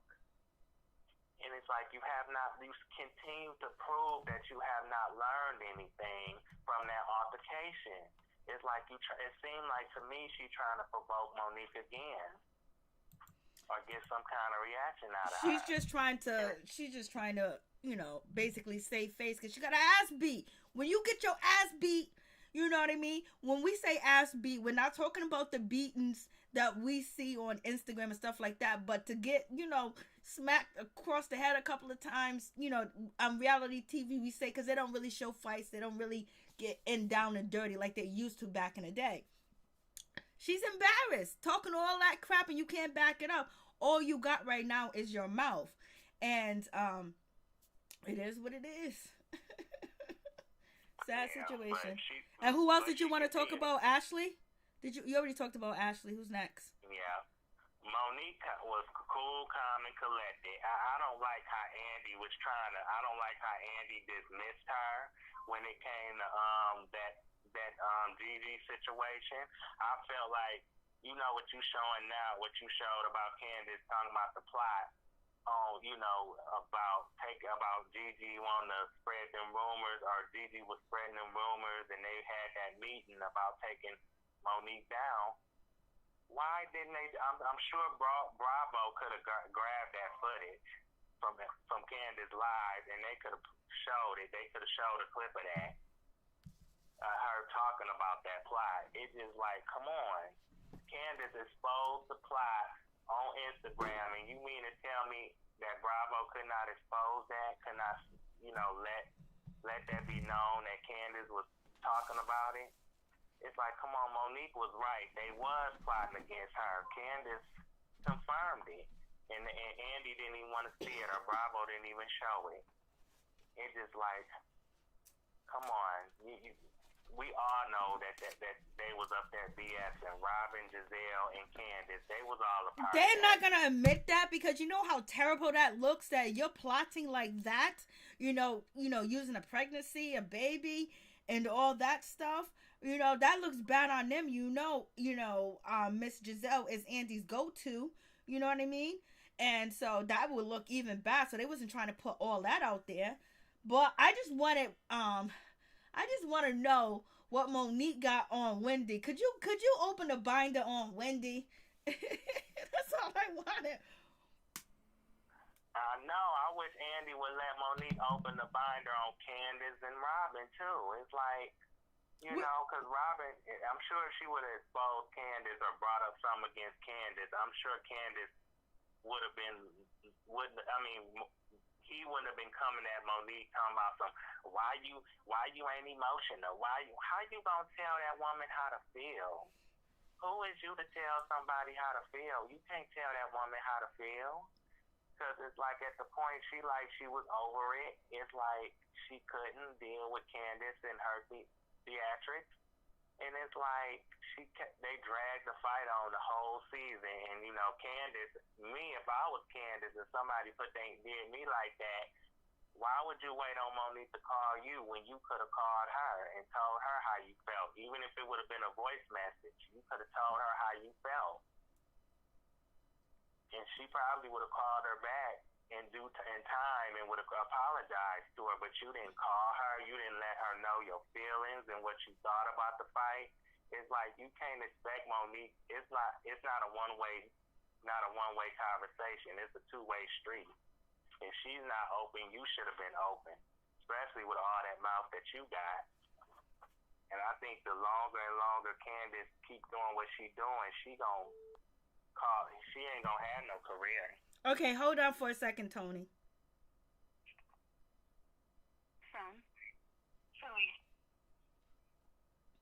Please tell me your name and where you're calling from. Hi, this is Felicia. I'm calling from Los Angeles. Hey, what's up? What's going on? What is your thoughts on the show tonight? What were my thoughts on the show? Well, I think the thing that stood out to me the most was there was a lack of the binder being used. Yes. And the fact that Andy, he could have brought out that binder and more of what's in that binder, and it just seems like he favors Giselle and Candice.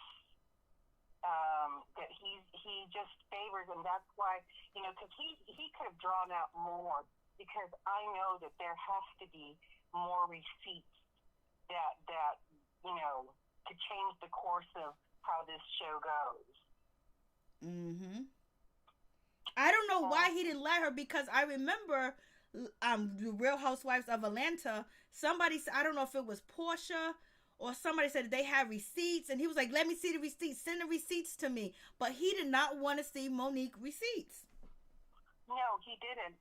I think it was the what is it, Dr.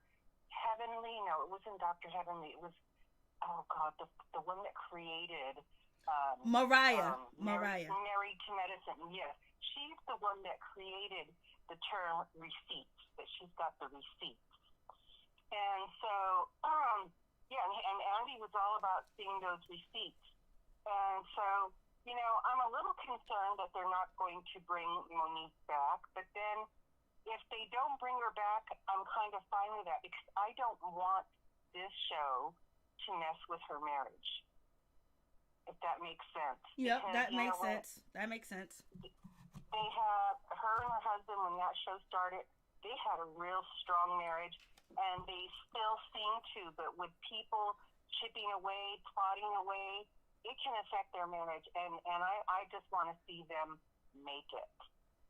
I guess the other thing that I want to talk about is Karen, and how she has just been so cool, calm, and collected in delivering her reads and letting Giselle have it. Oh, she did. Oh, yes. Oh, yes, she has, and I'm just really proud of her, and Giselle, I'm so happy that she was read to filth, because when this show started, I used to love Giselle. I thought she was absolutely wonderful, and I saw how she could have been a first lady in the way that she handled the women in a good way. But as the years have gone by, her personality and her character have deteriorated and gone down and low.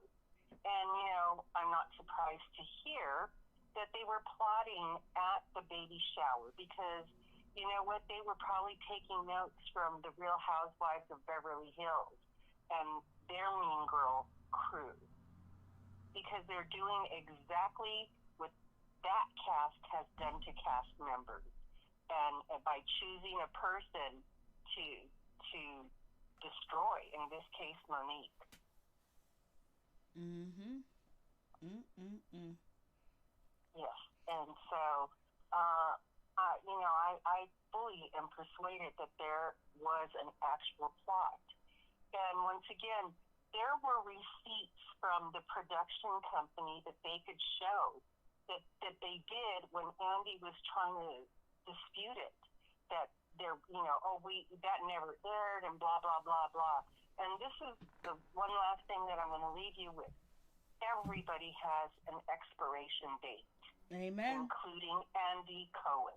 Oh, yes, Lord, have mercy. Yes, he does. Because he is shady. In fact, when I watch the Potomac reunion, the last part of it next week, I'm done with Bravo. I do not like the way that they have treated the castmates who are people of color. I've seen the difference. I've seen, I'm not African American, I'm a Latina. But I've seen how they've dealt with shows. Like, say, for instance, there was this incredible show called Mexicanas, and they did nothing to promote it. And it was so well written, so well produced, and Bravo did nothing to promote it. It lasted one season. I've seen how, say, for instance, Teresa Giudice pushes Andy at a reunion. Well, she doesn't get punished. Nene does something, she gets punished. And so... Facts. I'm just tired of it. So, next week is my last week. That's it. I filed for divorce, and I guess I got a lousy divorce attorney because I'm not getting anything. Thank you so much from California. Thank you so much. So love you, Mary Jane. Love you, and thank you for having me on your show. Thank you. Love you too. Good night. Thank you. Good night. Bye-bye. Bye-bye. California, thank you. Okay, I'm here. Okay. So you was at Monique. You was talking about Monique. Yeah, Yeah, Monique, I was just saying how proud I am of her for, just staying cool, calm, and collected. And if I was her, I would have been the same way. I wouldn't have felt bad. Because why would I feel bad knowing that Candice ain't, number one, ain't learned her lesson. She being immature by saying these little smart, slick comments.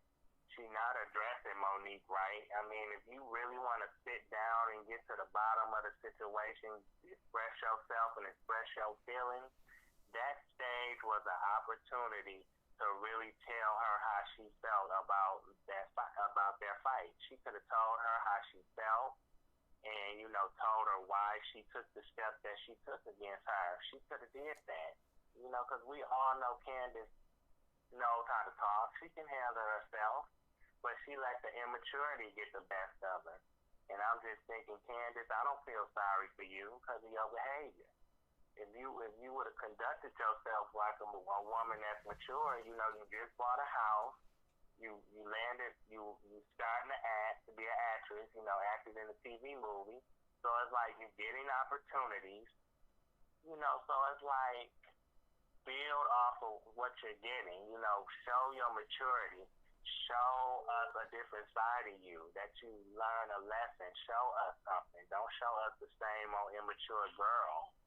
And I just feel like Monique was like, you know what, I'm not going to apologize to this girl. Look at the way she acts. She not conducting herself like a lady. She not coming at me right. She dissing me every time I say something, so why would I apologize to her? She not traumatized. She putting on an act, and that's what I think was going through Monique's head. So that's why I don't think Monique's gonna apologize to her. So Andy, he just up there, he is so shady. He's showing me that he's a favor, that he not colorist, but someone who shows a lot of favoritism. Period. It's like you gotta call everybody out. You gotta, everybody gotta get called out, not certain people. If somebody got receipts on somebody, let them be shown. Let the receipts be revealed. When you go back to the receipts, we didn't actually see them, but when Monique did, her second live on Instagram, she basically had receipts from the production company, from GG and what she was trying to do and stuff like that. And now if GG's reaching out to, Candice, then Candice gives her Sharice's number, and now GG's telling the women that don't like Monique, information on her, and they're gonna believe it because that's her friend. So therefore,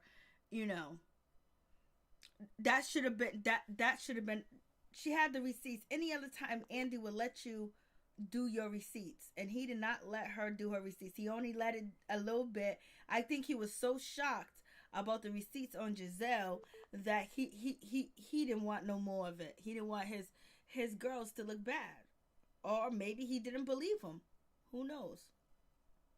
Yeah, but it would have been interesting though, because I want to see that. I'm sure you and all of us wanted to see what she got on all of them. It's like the way they treated her all season long, icing her out, working so hard around the clock to try to turn Karen and Ashley against her. It's like, let this woman have her fight back moment. This woman have a right to fight back.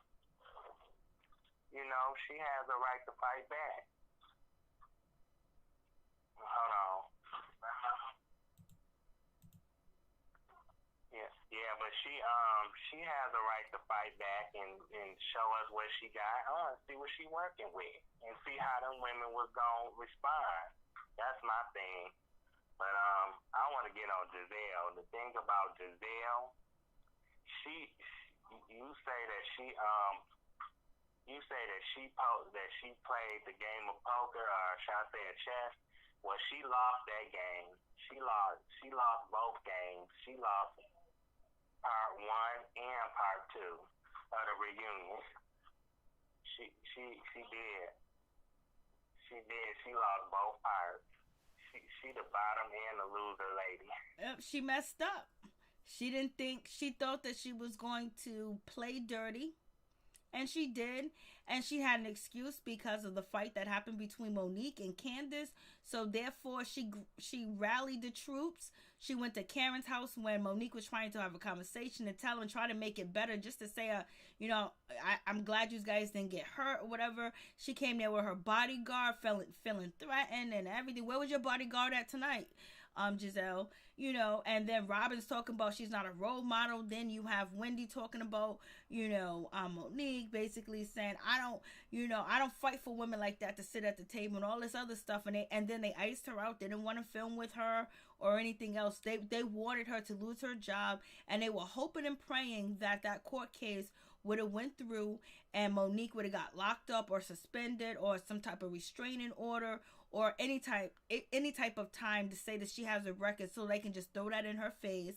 But it backfired, because when you wish harm and you dig a grave for that person, make sure you dig one for yourself, because when you have that type of energy and that type of hatred, the shit is gonna bounce back to you, because that's what you're dealing with. So you gonna get ate up. In the meantime, if you were righteous, none of that shit would happen. You're supposed to be righteous. You're supposed to be dating Pastor Jamal Bryant. He's supposed to be this and that, and you don't want to be embarrassed, but you didn't handle anything like a first lady.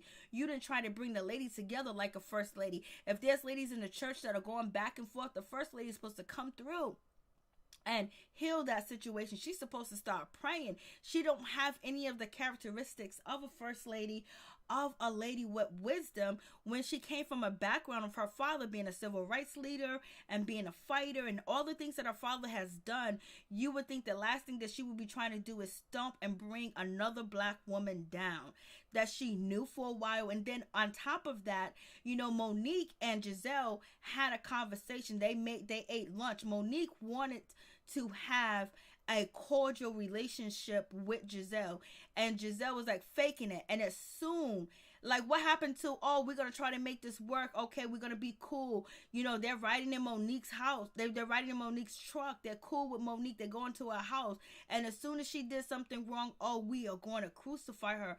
You were never genuine in the beginning, and God don't like ugliness, and this is what happened.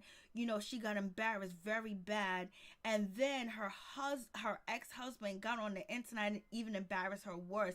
It was better for her to say that she's not bothered than to have Jamal sit up there and do all that shit that he did, which was embarrassing in itself. That's why Giselle ain't said shit.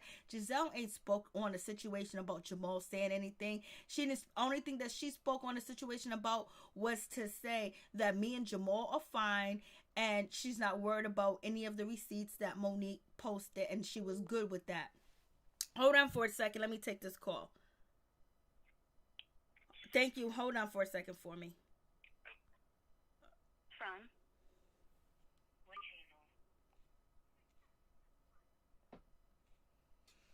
Please tell me your name and where you're calling from.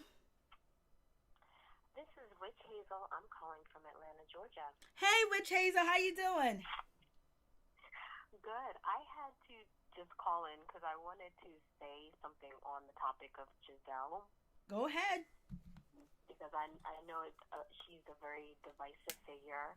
But I think that the issue between Monique and Giselle stems from this whole thing with Sherman from several seasons ago, where Monique kind of started this road of digging into people's personal histories. I mean, maybe Ashley did that a little bit, early on with Robin and her family. But I think, Monique, she was the first one who initiated that assault on Giselle. And yes, she wanted to be cordial and friendly with Giselle, but she did not take Giselle's like catty banter and, some of her antics. And so she escalated things to the next level. And I don't think Giselle ever got over that, because Giselle has not a great history with her relationships, and she's, been in very unhealthy situations. And she found a guy that she really liked, and Monique ran him off. And Monique, in my opinion, I don't dislike her. I think she's a nice lady, and I definitely don't think she deserved to be ganged up on by all the women this season. It was very unfair, and it was really, really gross, disgusting to see these women try and tear a family down. It was horrible. But I also think that Monique doesn't always recognize her contribution in the situation. And if she really wanted to be friendly with Giselle, she should have, apologized and acknowledged what she did. And she did. She did.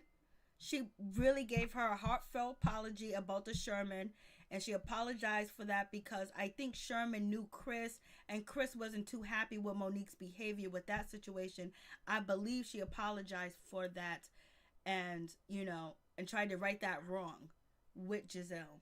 I don't remember that on the show, and I also don't remember her admitting that she was, bringing that woman around, Sherman's so-called ex-girlfriend. But either way, whether she apologized or she didn't, Giselle, I don't think ever really got over it, Nope. And unfortunately, those actions, I feel like, introduced this really nasty pattern of behavior that's now being exhibited by the women. And it's just gone really, really, really nasty. And it's hard for me to watch. And I would like for them to completely change how they're handling this situation, because it's just too negative and really nasty. I don't know how they're going to film next season. I don't know how they're going to film. Yeah, and I think for me, like, I'm I feel badly because there are all these children who have to go to school. I'm sure their peers and, or on Zoom, wherever they're going to school, they're affected by all this, and it's really unfortunate. And I just think that Karen can't be the only adult on the show. Like, someone else has to say this is enough, and someone has to be the bigger person and say, I apologize, and I genuinely apologize, for some of the things that I've done, because all these women have done things wrong. And then I just wanted to say something about the colorism issue, because this is a topic, unfortunately, that I think for people who are not in the Black community, it's like going to the zoo and getting to watch the wild animals turn on each other, and I think that if we're going to have discussions about colorism, they have to be bidirectional, because this show, in my opinion, has very heavily weighed on the side of talking in derogatory ways, not just about darker-skinned women, but also the lighter-skinned women on the show, the green-eyed bandits, all these terminologies, Candice's use of the term bedwench and things like that, just, really, really nasty stuff. And I hope that it does not become escalated to the point of becoming a storyline, because as a community, we have a lot of work to do to improve our conduct toward each other, but it cannot be a one-directional thing. And I definitely feel that Dr. Wendy, tried to make it a very one-sided issue, and that may be because that's the perspective she's coming from, especially considering some of the things that she has heard that are alleged that Karen has said about, her aesthetics and her appearance. But I do hope that we can just generally be more sensitive toward each other. And I agree with the comments that you made earlier about giving each other room to be vulnerable as Black people and Black women. And I hope that also means being able to apologize when you've hurt people, even if you don't like them. If you genuinely hurt someone and the effects of the things you have done are painful, like, just say sorry. Like, I don't understand why people are such mean, like, the meanness. It's just too much. Like, can we leave this in 2020? That's all I wanted to say. All right, thank you, Witch Hazel. Thank you for taking my call. Good night. Okay, bye-bye.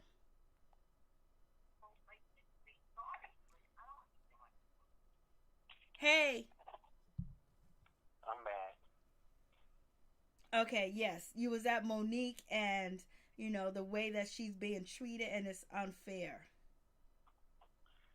Yeah, now, anything, she could bring up the word colorism when it comes to Giselle and Robin, the way they treated her and how they favored, Wendy and Candice.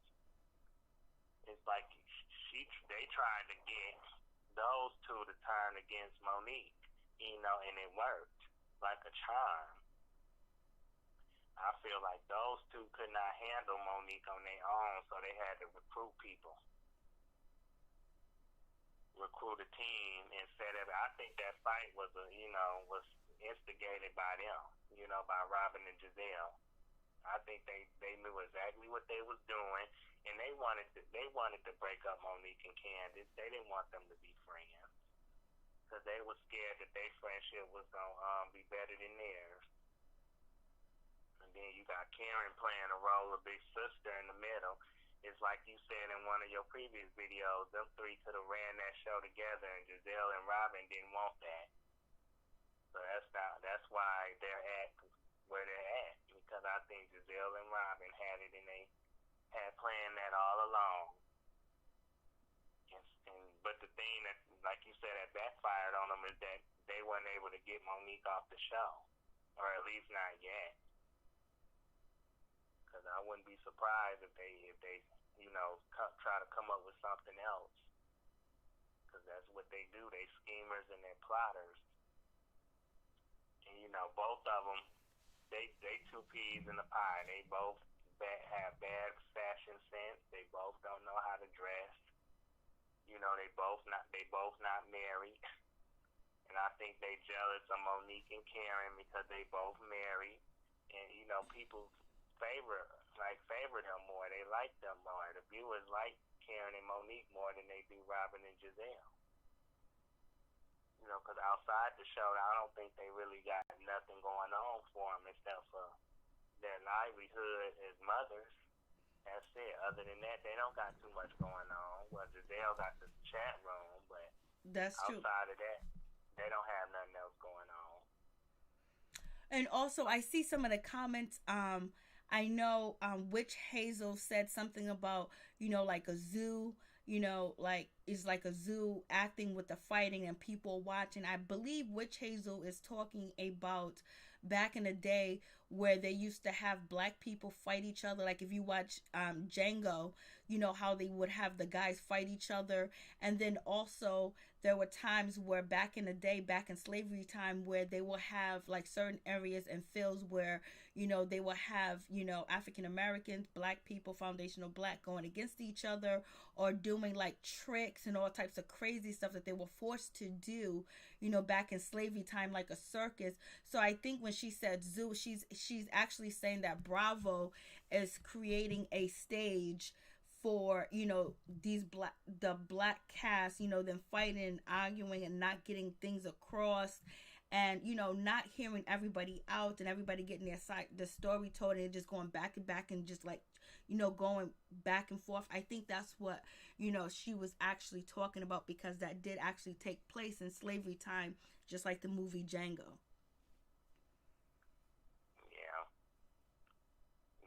Bravo, I guess that's how they want to make the Caucasians look better than us, basically.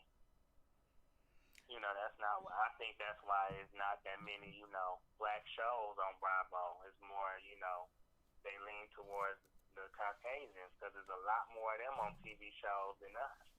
And then they have better trips.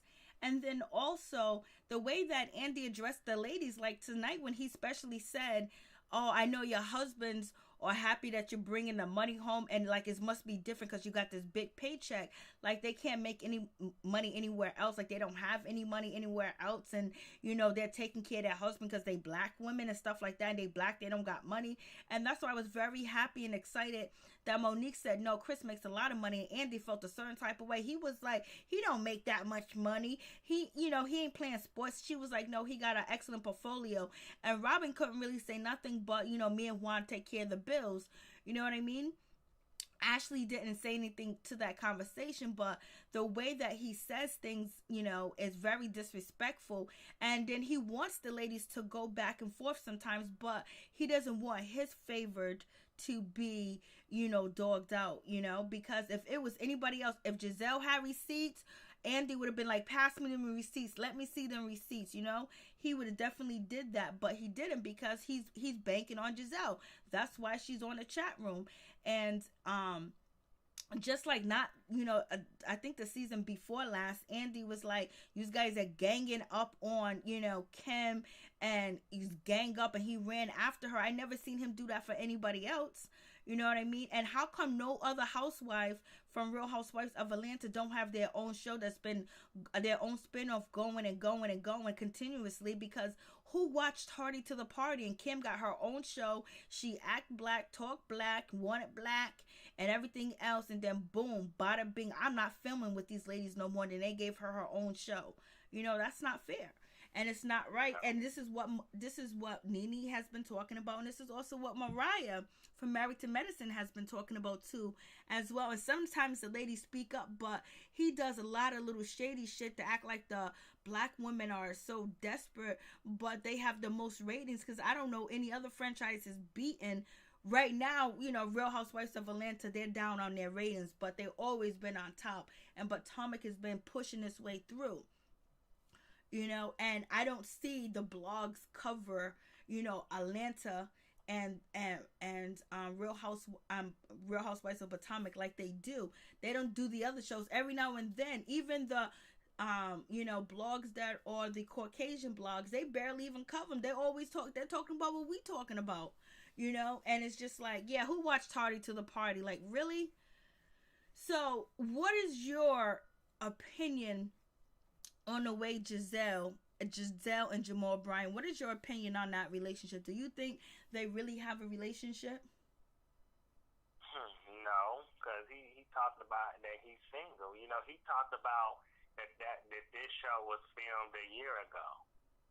So it's like, he didn't say in that video that they was together or anything like that. If he would have been with her, if he would have been proud of his relationship with her, any proud person would have been like, yeah, I'm still with her.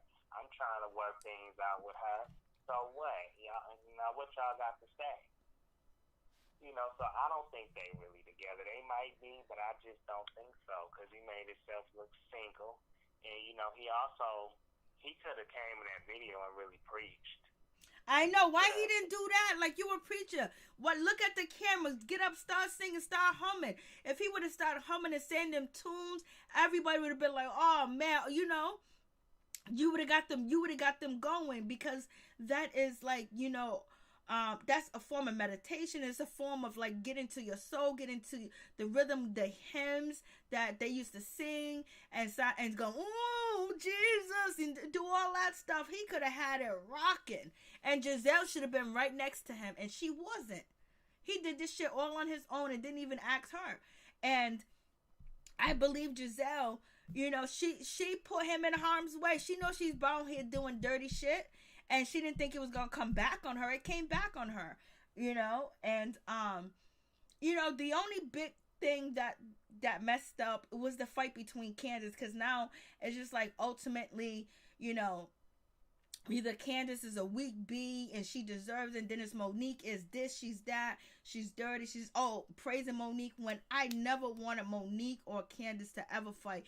I wanted Monique, Candice, and Karen was my dream team, and then my dream team was over. What's up, Dave? My dream team was over, man. I know, and Giselle and Robin plotted that. I think they had something to do with that, because they was jealous. If they would have stuck together, I think Giselle and Robin might not still be on the show, or they might be on the bottom of the list. Like Mary is on Real Housewives of Salt Lake City.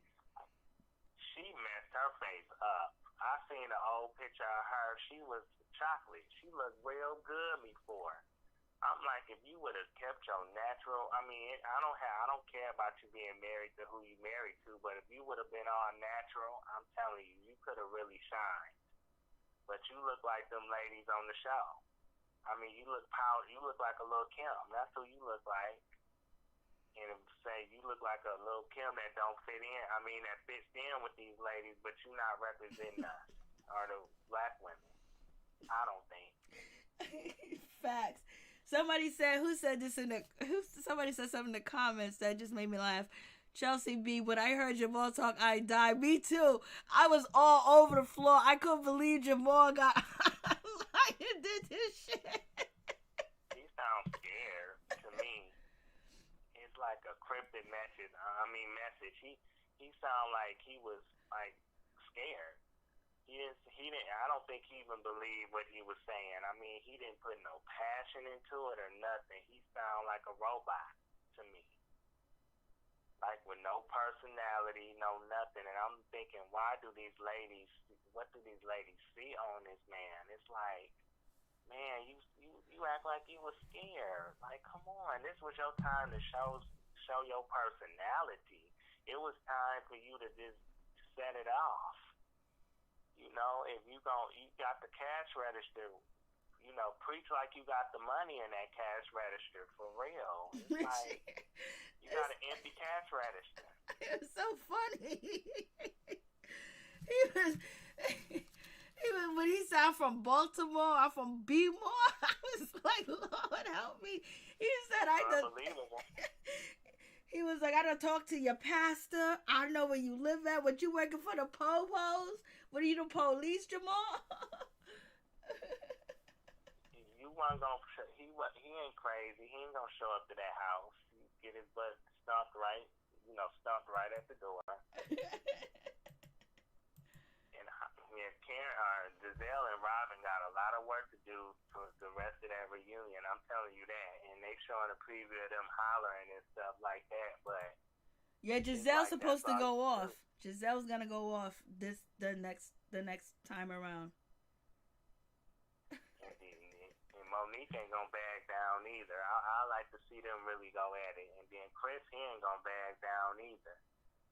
Nope. So I want to see that. And then Robin, they showing a preview. She talking about, oh, I'm glad Juan ain't here. Juan this and ain't here. Juan wouldn't have did nothing. He wouldn't have stepped up to Chris. Chris probably would have flattened him.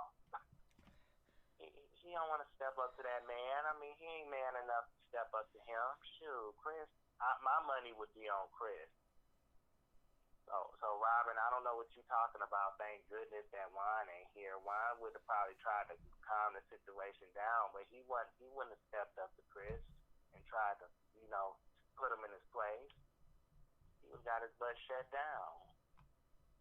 Yep. But I'm just like, why all the husbands ain't there? Come on now. It's like, it would have been more interesting if everybody was there.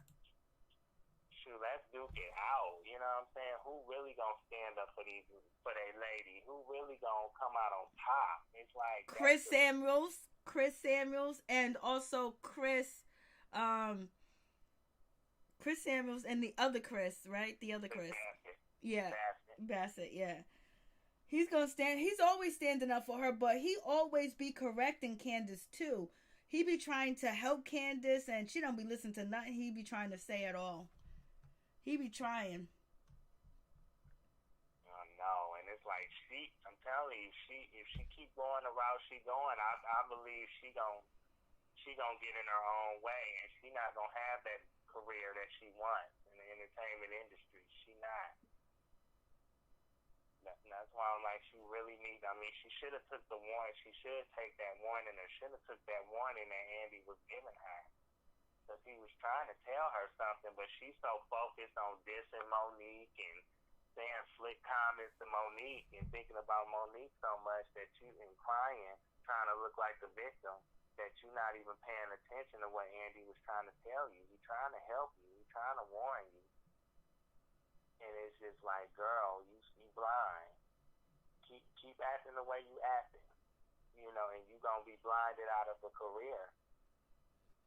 Because, like, you know, she might end up like a lot of these other reality TV personalities, wanting to have a career in the entertainment industry, like in acting or singing or dancing or modeling or whatever, and their chances get destroyed. They lose them opportunities because of their behavior. If they get blackballed. But I think Candice already did a show on BET. You know, she did a movie. Yeah, she did a movie on BET or whatever. So I can't see Giselle acting in anything. I can't see Robin acting or doing anything like that. Maybe they could do commercials. because they ain't got the style to do that. They ain't got the, they don't got the personality. They would have to dress them. You got to dress these ladies because Robin and Giselle and Wendy, they would come wearing anything. And Ashley, they don't know how to comb their hair. They don't know how to put a weave in. You got Wendy still wearing sew-in weave in 2020. She had sideburns the whole season. Like, what the hell? Nobody knew that shit was wrong. And Robin had terrible wigs, terrible hairstyle. Giselle didn't even do her hair half the season. She didn't even care. It seems like Giselle done gave up a lot. Because she came in there looking rough. Her ponytails, her weave didn't even match it. It was just like, girl, what's going on? Karen came through slaying. Karen slayed. Candice slayed. And Monique slayed. And the rest of them, they was like, I don't know what was going on with Wendy. Wendy will put on ill-fitting outfits all the time that didn't match, that made her body look like a cardboard box. You know what I mean? Her hair and then that makeup, that heavy dark makeup with that dark lipstick and that weave that looked dry, that looked like, damn, where you get that weave from, girl? And she kept that sewing that whole time. Like, yo, what's going on? Like, come on. You might be a professor and everything, and you got 4 degrees, but girl, you need a cosmetology license too as well. She need a stylist, but she ain't got probably don't have the money to pay for no stylist. She probably got a free one now because you seen her at the reunion. Her hair looks on point. I can't believe she had that hair on her forehead all the way down to her eyebrows. Like, nobody said nothing. Nobody thought that shit was weird. Robin just looked a complete mess all the time, and Giselle looked like she just went to the flea market. Not even a flea market. She started picking through, people's trash, or she was going to, them bins where you can donate clothes and stuff like that. She was going through them. I don't know what she did. I have no idea. Like, they didn't even care about the Robin. Giselle did not care about the way that they looked, the way that they presented themselves at all. They look real trash. I'm sorry to say it. I don't want to be mean or nothing, but they look trash. They mean, so that people deserve to say mean things about them. I mean, they spend too much time scheming and plotting against people and being mean to people that they neglect themselves. Like, Giselle didn't even do her hair when it come to that reunion. Like, come on, that hair all slick and hanging down. Like, come on, you coming to the reunion. You supposed to be the queen bee, and you looking like that. I know. She looked terrible. She looked terrible when it was over there in Portugal. She looked a mess. Her and Robin look a hot mess. Their outfits was a hot mess. I could bring up the pictures of how terrible that they looked at, in Portugal. They looked bad like that. I was like, Lord. Ashley got nice hair. She don't know what to do with it. At least right now it looks like, she did something with it, but when she was in Portugal, I don't know what the hell she did with her hair. She done tied a scarf around and tried to have a bang, tried to have the 1960 look, and didn't go right because she didn't put no oil sheen, she didn't put no moisturizer, she didn't put shit in her hair. She just, put that dry shit up and kept it moving. Like, y'all are on TV. Shit. Yeah, and that's why I don't get why they're coming for Drew Sidora. Drew Sidora's hair did not look as bad as Wendy's. But they're coming for her hair. Like, they said she got a cat on her head. Kenya Moore and Miss LaToya. I think LaToya's hair looked better than Wendy's hair. Shit. Yeah, Kenya Moore needs to be helping them. Wendy, she said that she was cool with Robin and Giselle, but she need to give them some tips on how to do their hair.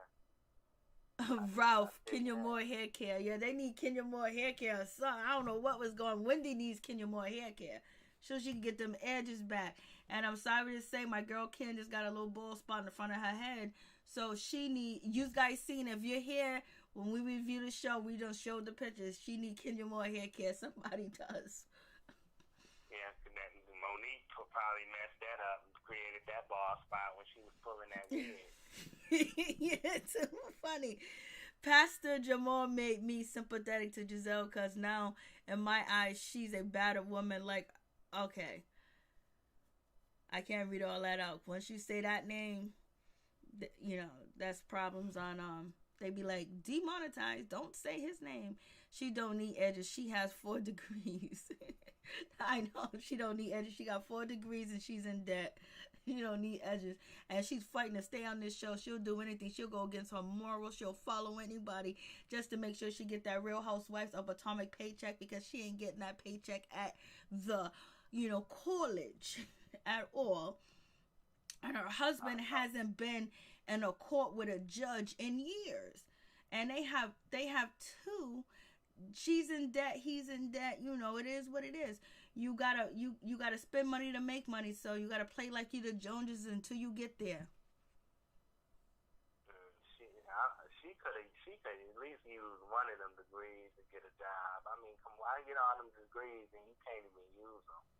You can't even put them to use to help you get a job. It's like you wasted your time. Oh, well, damn well she ain't making no money. She had a sew-in. Shit, who wears a sew-in? Nigga, you better a sew-in? A sew-in. Come on, nobody wears sew-ins. Last time I had a sew-in, I was 16 years old. I heard you laugh, Ralph. Tony, I heard you laugh. Her dress didn't look that good at the reunion either. The hair looked better, but her dress didn't look that good. Looked like a little prom dress, windy dress. At least Karen lives in Potomac. I know. Karen's the only person that lives in the Potomac. A thrift store budget, thick girl 40. No, like Lord have mercy. What's going on? Like, they be wildin'. Listen. When they... Well, Candice got her own house. Somebody said Candice brought her house. We saw that on the part 1. But why the rumors going around that the house is not in Candice's name? What's going on? Hold on 1 second. Felicia Bullis, it's 2020, almost 21. Number 1 wears sew-ins or quick weaves. I know, nobody wears sew-in and quick weaves. Like, what's going on? So, what do you think about the Candice Dillard situation? Do you think she owns her own house? Or people are saying that it's in somebody else's name? I think her and her husband probably own it. I mean, they've been on there 3 seasons. They should have gained enough and have enough money to not only pay for that house, but own that house. So I'm going to give her a little credit. I think that they saved their money up and, own that house. I think they own it. Because Candice was talking about on one of them reunions, she was paying the mortgage for her mother's house. But I'm like, you know what? Now, I think that they saved enough money to pay the mortgage on their own house. So I think if they don't own it, then it's probably in her mama's name. Okay. I'm going to give her a little credit on that and say that she Felicia said it's Dorothy's house. And people are saying that Juan and Michael are together. Y'all are bad. I wouldn't be surprised. See, y'all are bad. I don't even think I'm bad, but y'all are like, yo, they're chilling together. I don't even think that. Why they not at their reunion? Like, what? Why they not there? Like they should be. I don't know. Where are they? Have we ever seen this before, where the husbands completely or boyfriends don't show up? How many boyfriends we know? We have Robin. Her boyfriend didn't show up. Giselle, her boyfriend didn't show up. Who else boyfriend didn't show up? And Ashley. So we got 3. That's a lot. I know. That's never been like that before. I know. They could have brought a lot to that reunion. That part 3, it probably would have been a 4th part. If depending on how long they would have been out there. Because I think the reunion would have been better. Had them all of them been there. They would have been fighting for their women. I tell you that. They would have gave us a show. This could have been the best reunion ever, especially with all the men going at it. Damn, I mean, like, I've never seen this before, where 3 of the males, usually the males are ready to be there. Yeah, maybe Giselle's WAP wasn't good enough to get Jamal there. Robin's either. Like, it's something that they didn't do right, because why they not there? Like, what's going on? What, did y'all have an argument before the reunion, or a disagreement? Like, what is going on? Like, what y'all got to do? Y'all have to do that y'all can't be there for your women when they need you.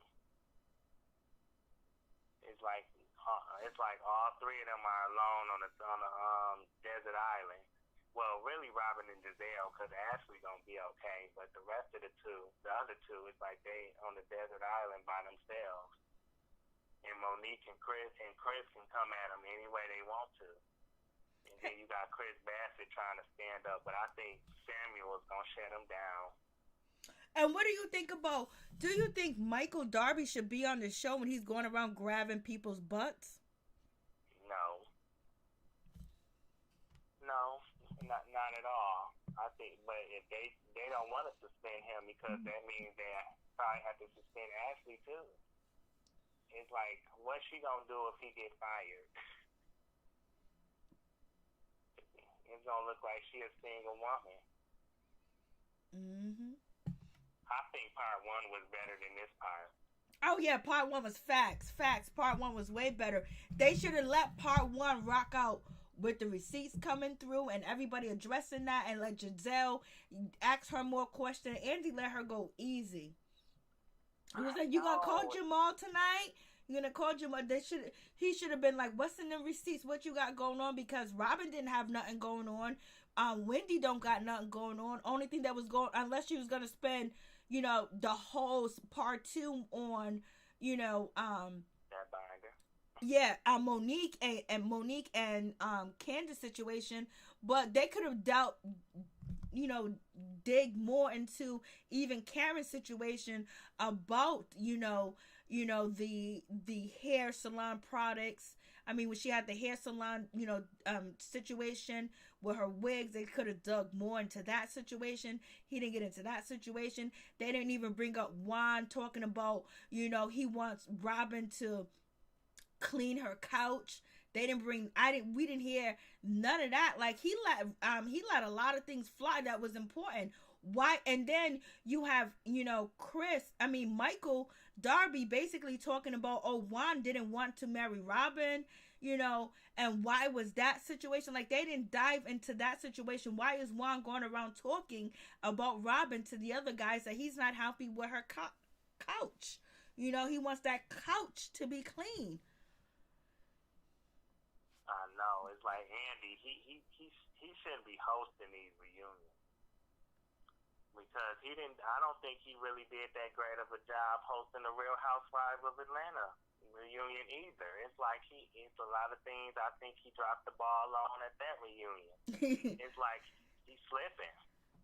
Like, he's showing favoritism. It's just like everybody needs to get it. I want to know what's in that binder. I want to know what she got. And we could have.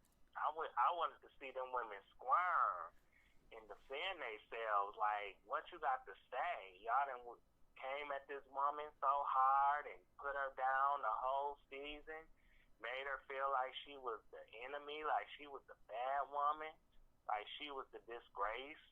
Like, what's going on?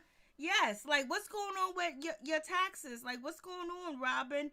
Like, how did you get in this situation again? The first time you got in this situation, did your parents bail you out? Because it looked like your parents had to bail you out.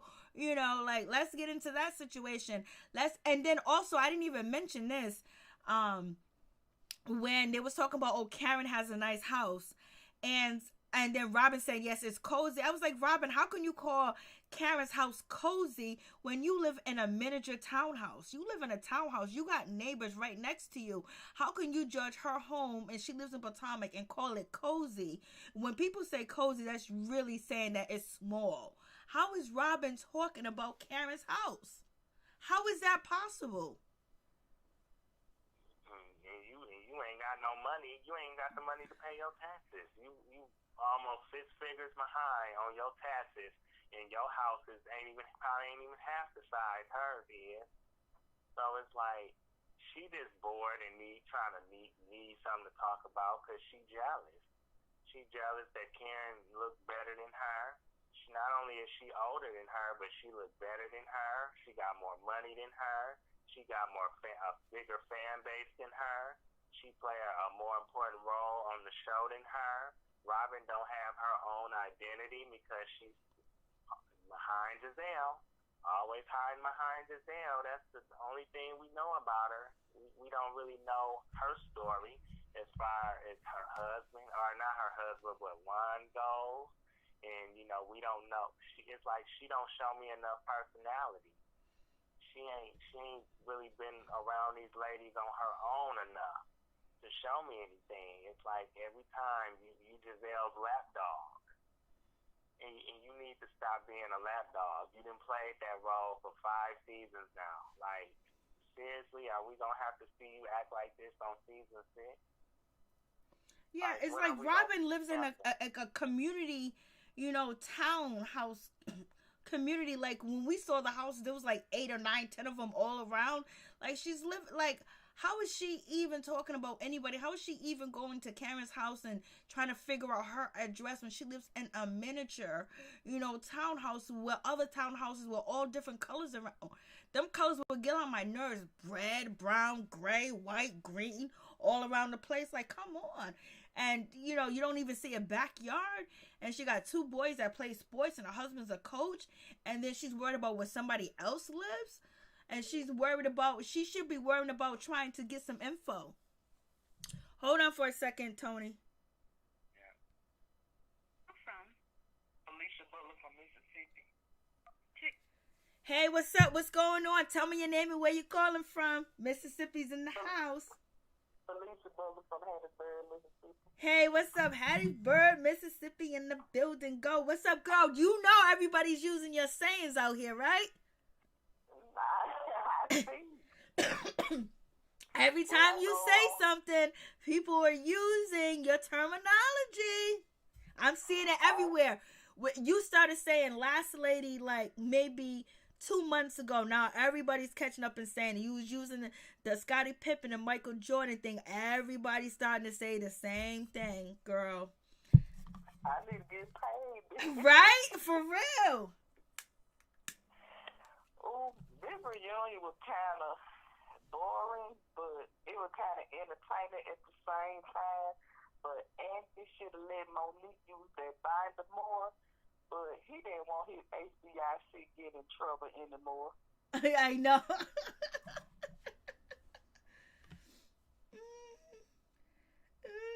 Nope. He let that go because they could have went on with them receipts and Jamal. They could have went on and on and on and on. Yeah, him being a pastor, he trying to show his neighborhood fat. I mean, he had him. So, I don't believe more. He trying to say they breathe between the lines. He can get them cuts.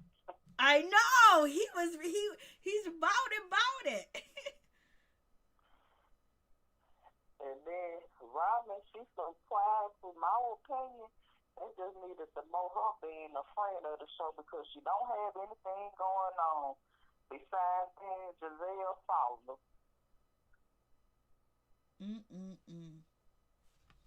That's my opinion because then Wendy, she didn't have so much to say. And then the Ashley situation, Ashley know what she's doing. She is playing chess, not checkers. Why Giselle out here playing checkers, you need to take a playbook out of Ashley page to play chess. Because you want to fabricate a fake storyline. This girl actually trying to get her money up through them little old bitty checkers. Then Andy, my opinion, they need another host to host the reunion because he do disrespect the black cast so much than towards the white one. Yep. Facts. He made me sick. He do that every time the black cast have a reunion. You try to belittle or demonetize them. Oh, you making big money now. You don't need your husband money. Man, Monique sprayed him out real quick. Did a little check. I'm glad she did because he kind of made me mad when he said that. Yeah, I told you. I know it because it did. Because he's Making it like we know some of them are broke or whatever the case may be, but he trying to throw it out there like we're giving you a bone, so you better get down here and pick up this bone and eat it. That remind me of how black folks is in America, because the only time they look at black folks on the day, they think black folk people get paid is on Fridays anyway. Yep. And that kind of made me mad when he made that comment. Facts. And Teresa don't put hands on him. He said, I don't condone violence. But Teresa don't put hands on you, but you love Teresa just to death. Mm-hmm. And then they talk about why Karen ain't let them ride in the car. I won't let Giselle ride in the car with me either, because I don't think you're going to do it. Talk about me. Exactly. She didn't let them ride in the car. I'm glad she did. Ashley understood. Ashley understood for real. And Robin, Lord have mercy. Why she talking about, Karen house cozy? Her one side of the house bigger than your little shotgun or house or the townhouse you got. She could put her living room in her kitchen. That's your whole house. Amen. Amen. Facts all day. Facts. And then she turned around. I seen her whole Insta story earlier trying to sell them country hats. Trying to talk about she making money. Somebody buy them, not me. I damn sure wouldn't. They wouldn't fit my head. I ready to go spend $1 and play the game thing machine to buy one of them hats like that. Yep, pay $5 and try to win it. Instead of paying $22, $30 more. Not for her hats. And then the way that she tried to shame, Karen, about you can't wear my hat, you don't look youthful. And we saw it that most of the people that are buying her hats are Karen's age and her age. Hey. Ain't no teenagers buying your hats. These folks in their 20s, 30s is going to the hat store, also called Lee's, is buying these hats. They not buying these folks who my mama age and our parents' age is buying your hats, but you want to credit them because, they too old to be on my profile. Girl, you better get every coin you get because you need it. Amen. She better get every coin that she get because she need it, Lord. Bars. That's bars right there. She need it. And then Giselle on the thing, her safe haven is Bravo chat room. Outside the Bravo chat room, I'm glad they checked her on there. She can't be the HBIC on there. They check her. I love that. I gotta watch it. It's so hard to watch. They check her. I love every minute of when they check her. I laugh because she a clown out here in these streets. And Jamal ain't making it no better. Make her more as a clown. Facts. I did hear, as I was, getting ready to go live, I did hear some of the chat room, and they were getting on Giselle. Giselle didn't even want to talk about Real Housewives of Potomac on the chat room. She didn't. And now you got Candice coming after Portia. She wants, talking all types of shit about Portia because Portia said that, Portia heard from Monique that Candice was trying to sue her. And then we all talked about it on a review. We even went to the Twitter page where Monique said that Candice was trying to sue her. All of us in the chat that was here that day that we was reviewing the show, we went right to Monique's Twitter and she said Candice was trying to sue her to get money. Not only criminal charges. And Portia repeated that. We seen it. And then they're acting like, Portia made this up. She was just basically repeating something that she heard from her friend. And it's just like, come on, Candice. You don't want to rumble with Portia. You don't want to rumble with nobody because you can't fight, and we don't want you fighting. But she don't want none with Portia. Portia will give her what she wants. She don't want Decatur Portia to come out. Portia will give her what she wants. And then Giselle, only reason I don't like Giselle because Giselle know better. You sit around, tell black woman down. You know your father was a civil rights leader. A good one too is that. and you want to sit up there and tear folks down, black women, and you know what your history and your background is. You want to sit on these shows, demolish black women to kiss a white man. Lord have mercy. That's why I don't respect her at all. If I just like a lot of YouTubers and bloggers don't respect her because she's full of sugar, honey, iced tea. Full of sugar, honey, and iced tea, Lord. You went there on me. And Robin, she don't have no background that she had a ball enough to say, I wish Ron won with that. Man, Chris tried to relapse football, tackle one before he know it. What he gonna do? He ain't gonna say nothing because he too quiet. He's not gonna defend you. He barely want to be with you. Well, if you listen to Candice says that Juan loves Robin a lot, that he dotes on her every time she's gone. Like, she said that when Robin came to her house, Juan and the kids kept calling to see what she was doing. She was like, he loves her so much. So I don't know. But we see something totally different on TV. I don't know. We just gotta find out because to my eyes and I wear glasses also.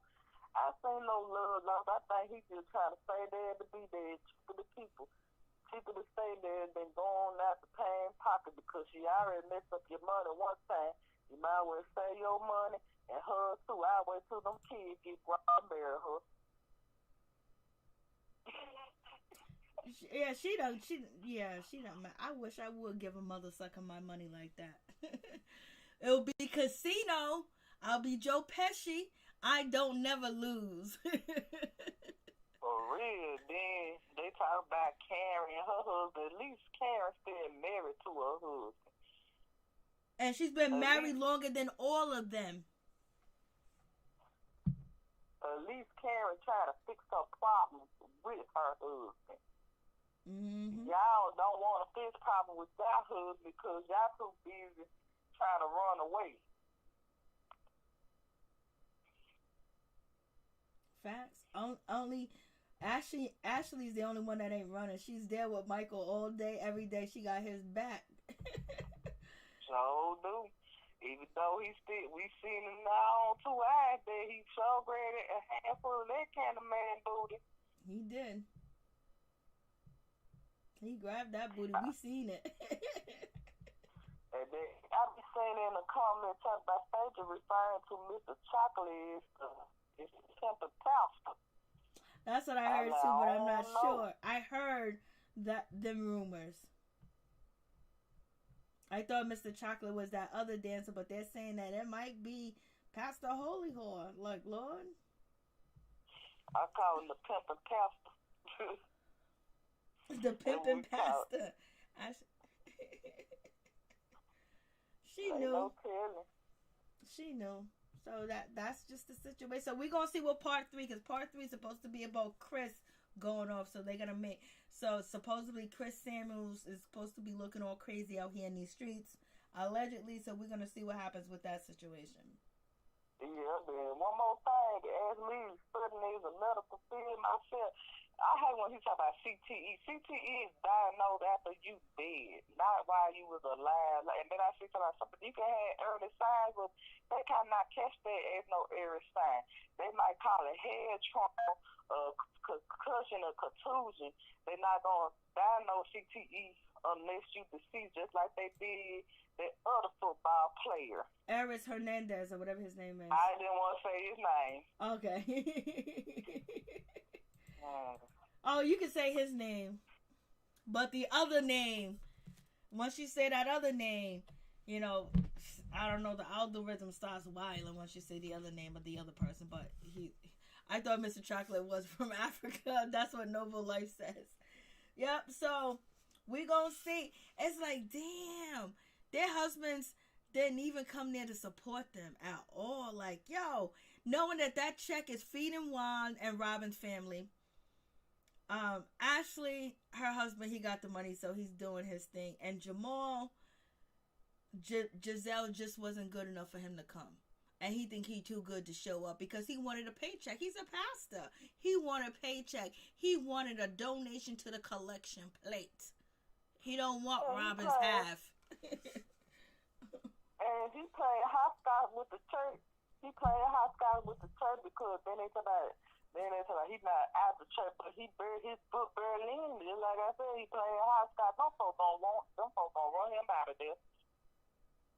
Mm-hmm. Well, that's what I'm hearing, that people, they want him to step down, but they're saying that he's not going to step down, unless he get a healthy pay. I don't know, but I'm also hearing some of the congregation there, they love him.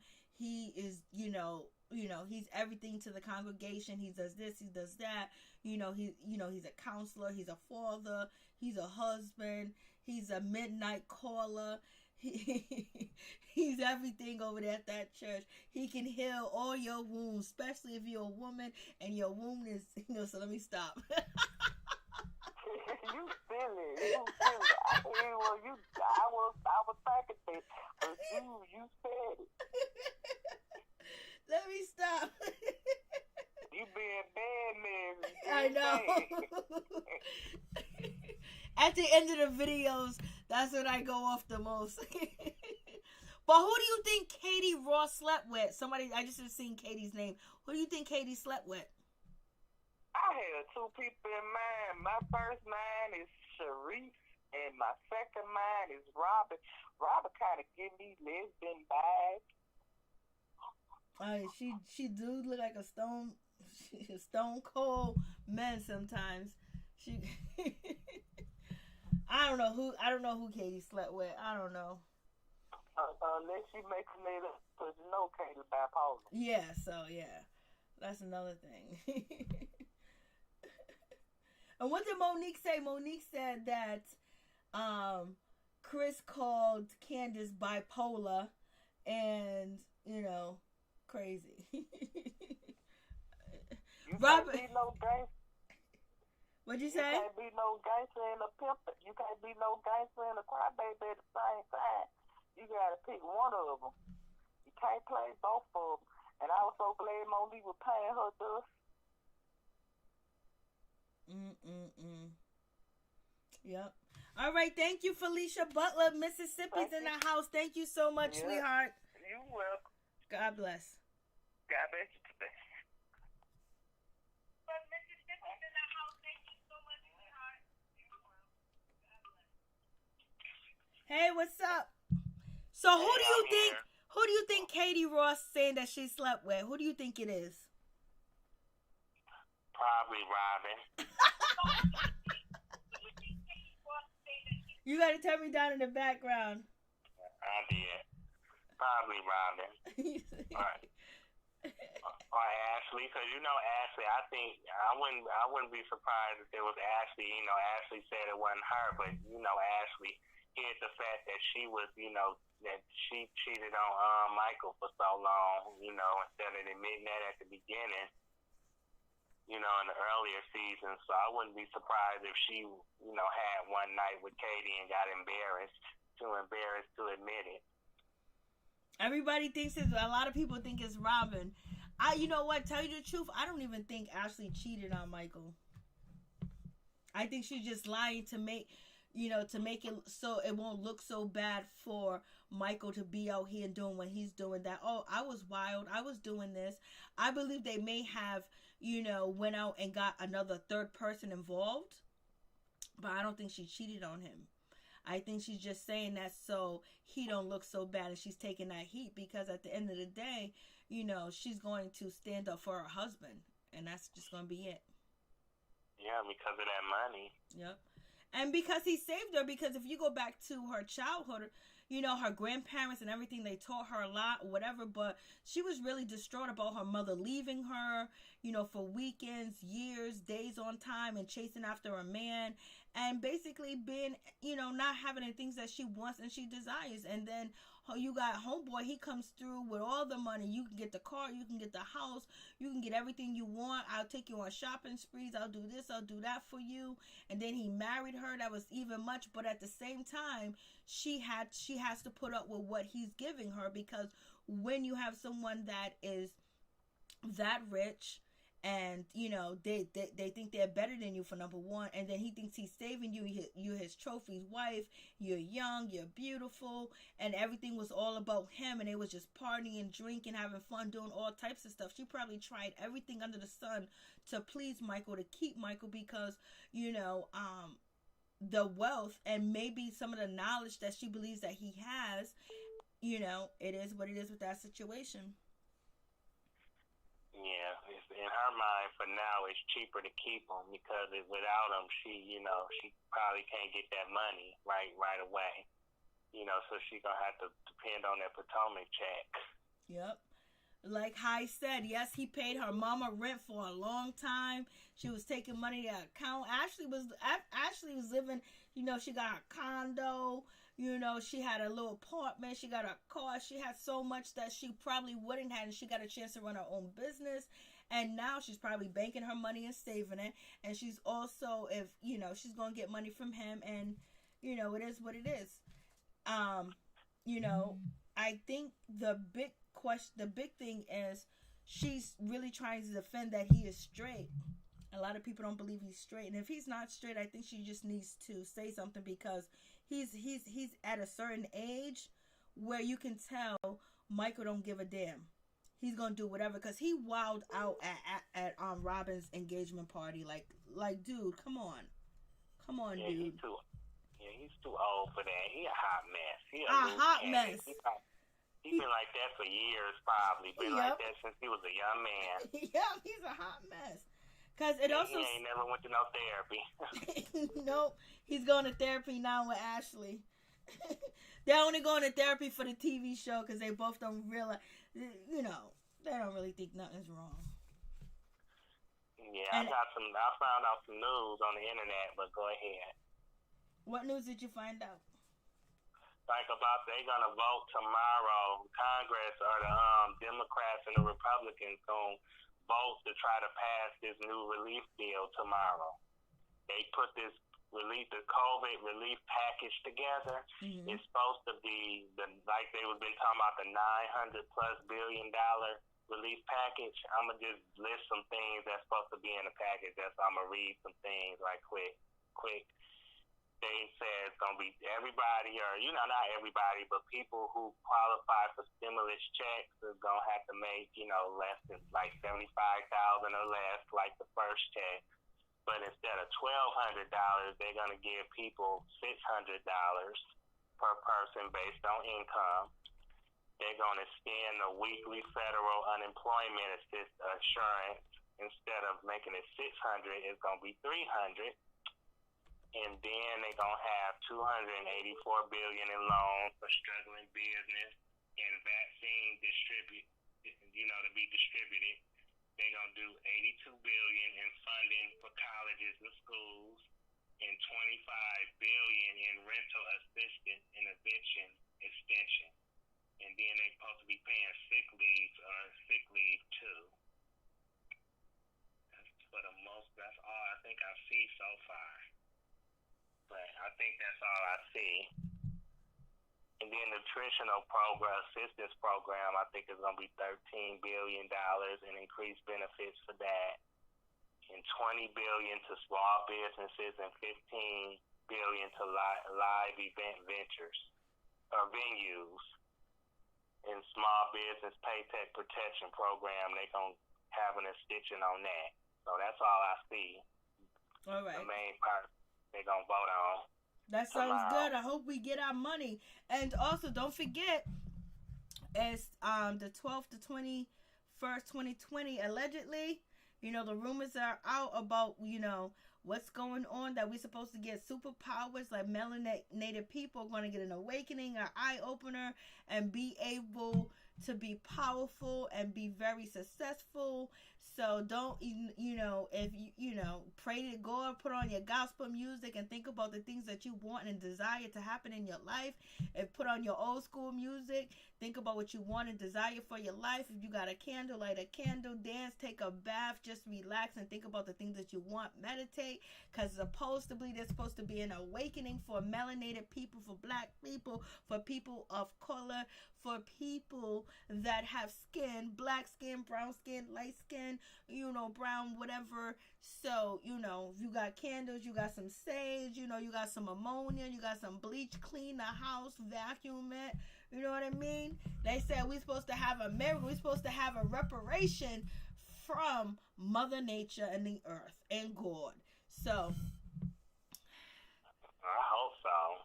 See, maybe it could be what they part of it could be that they vote to pass this stimulus in the Senate, pass this relief package and I think Donald Trump might sign it, make it a law. Yep. And the $600 stimulus check is better than nothing. Anything's better than nothing. Okay, hold on for a second, Tony. From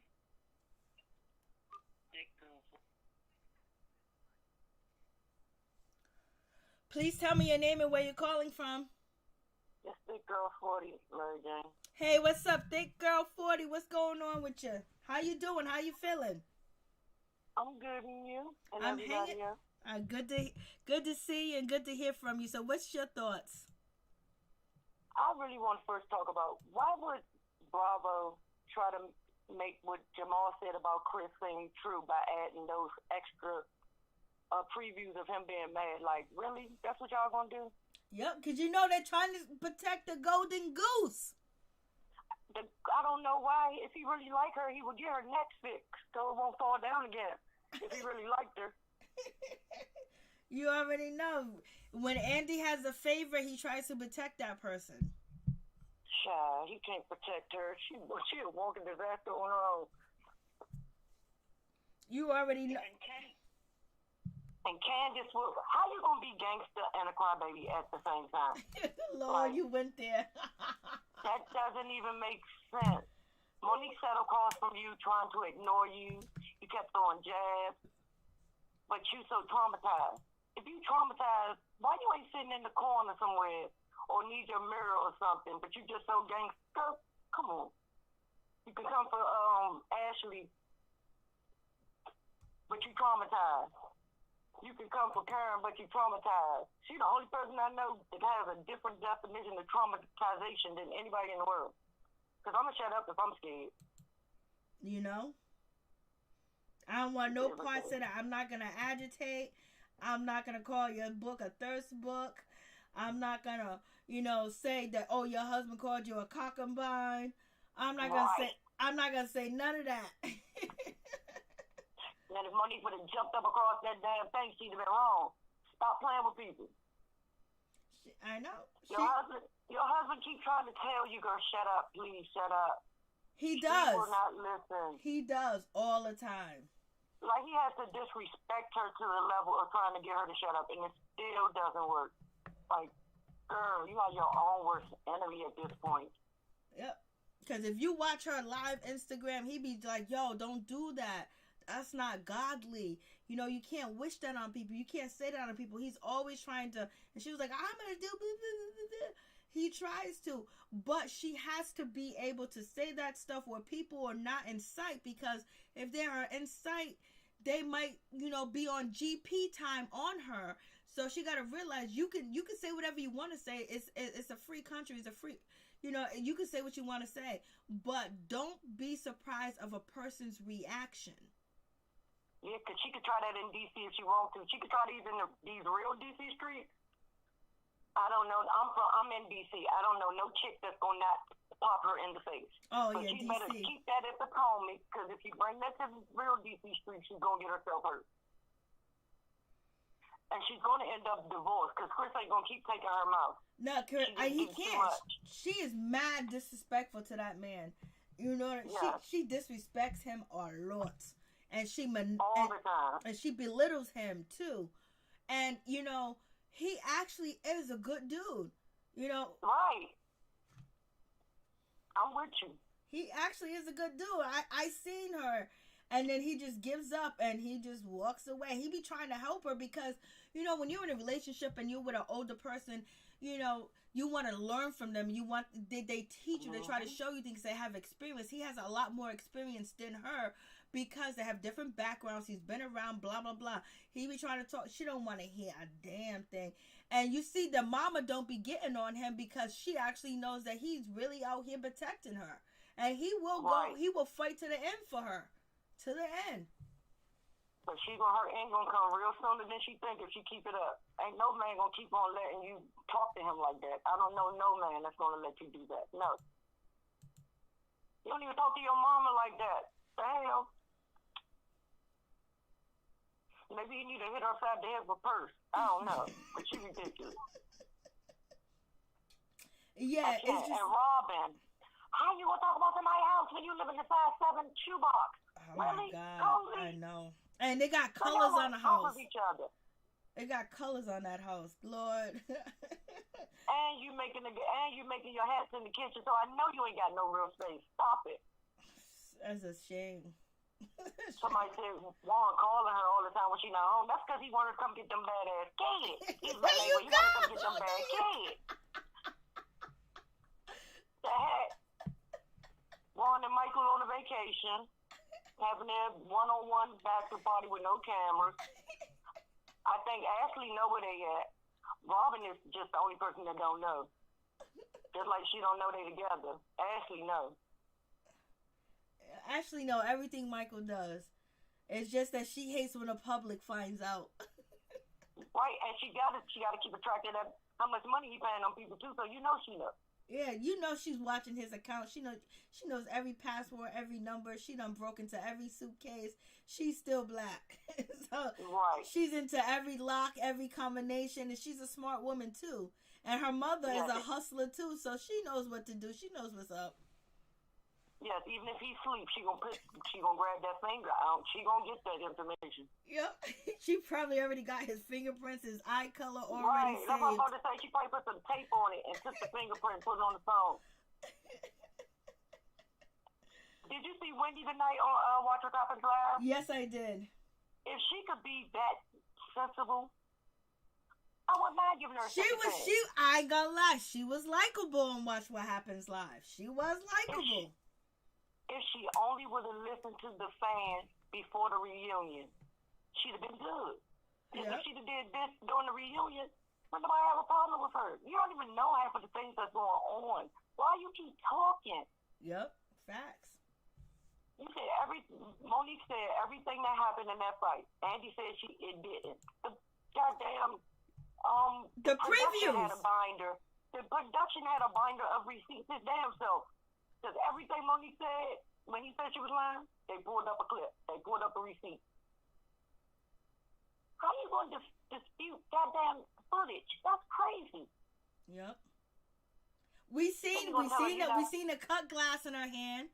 We seen her do her hand in back and forth. And Monique's face.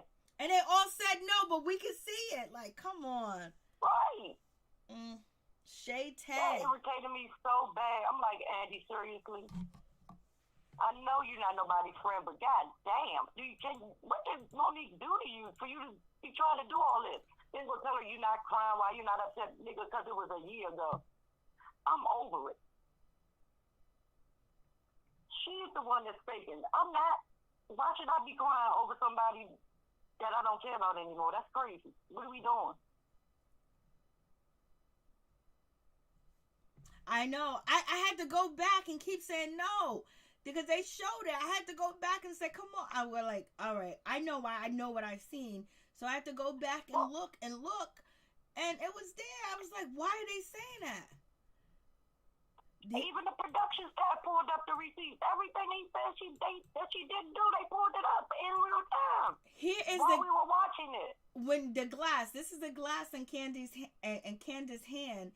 You know, she was swinging this glass in her hand. We saw that. That is not a lie. And then you know, I had to keep going back and look to see, like, yo, and they're all denying it, but you guys was there. This is why you gotta have receipts, because they will lie right to your face in front of you. And this is Candice right here putting her hand in Monique's face and doing like a little twirl with her hand in her face. And Giselle did push, you know, Monique. And Monique did not say that when she put her hand on her face, she swung on her. She said that's when she started to black out. Yeah. When she got the push and the hand. Two different things. Yes. Facts. When you put your hand in my face, all right, you got one more time. Then when Giselle pushed her, it was on. I'm fussing with Candice. Why would I think Giselle is the person that pushed me? I'm thinking the person that I'm fussing with is the person that's trying to hurt me. So don't act. Come on, we all. You don't know you that. didn't hit that girl for no reason. Yes, exactly. If somebody pushing you, you're in an argument with somebody, you gonna think it's that person because you're on go now, because now you are trying to defend yourself and you have adrenaline pumping. And Giselle was trying to stop the situation, but she pushed her chest and she thought it was Candice. And that got her, and then that from there it went on. But they're acting like that didn't happen. And then Andy tried to cover it up, and not cover it up, but say, "Oh, you didn't push her. You just tried to guard her, to stop the altercation." And Giselle said, "Yes, I did not push her. We seen the push on the chest. God damn it!" Child. And her little damn boyfriend on the side, Rob, told me something. Yes, that's what happened. Good, shut up. With Jamal empty cash register receipt on your damn head. Shut up. Robin is so irritating. If she don't get a plot line or a story or something, she got to go. Looking like a damn Oscar statue. Shut up. Oh, I know. She looked like an Oscar statue and like Beetlejuice did her makeup. She looks terrible. Please go look at a picture of Beetlejuice and look at her makeup. She looks just like Beetlejuice. What a damn shame. Get her in her old neck. Did you see all the wrinkles in her neck? Oh my God. Lord. I hope that never happens to me, Lord. That's why I do exercise on my neck, because Giselle had a whole extra 2 necks. Oh my God, she make you want to exfoliate the hell out your neck when you see her. No, that's not cute. But you light skin, so it's supposed to be pretty just because you light skin. No, your neck is old. Do you think Giselle is depressed? Because she really came out this season looking really terrible.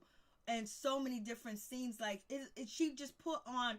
It looked like she took. You know when you go to the store and you buy braiding hair, like she brought she brought like 2 packs and of braiding. Around her ponytail. Yes, exactly. And no edge control on her edges or nothing.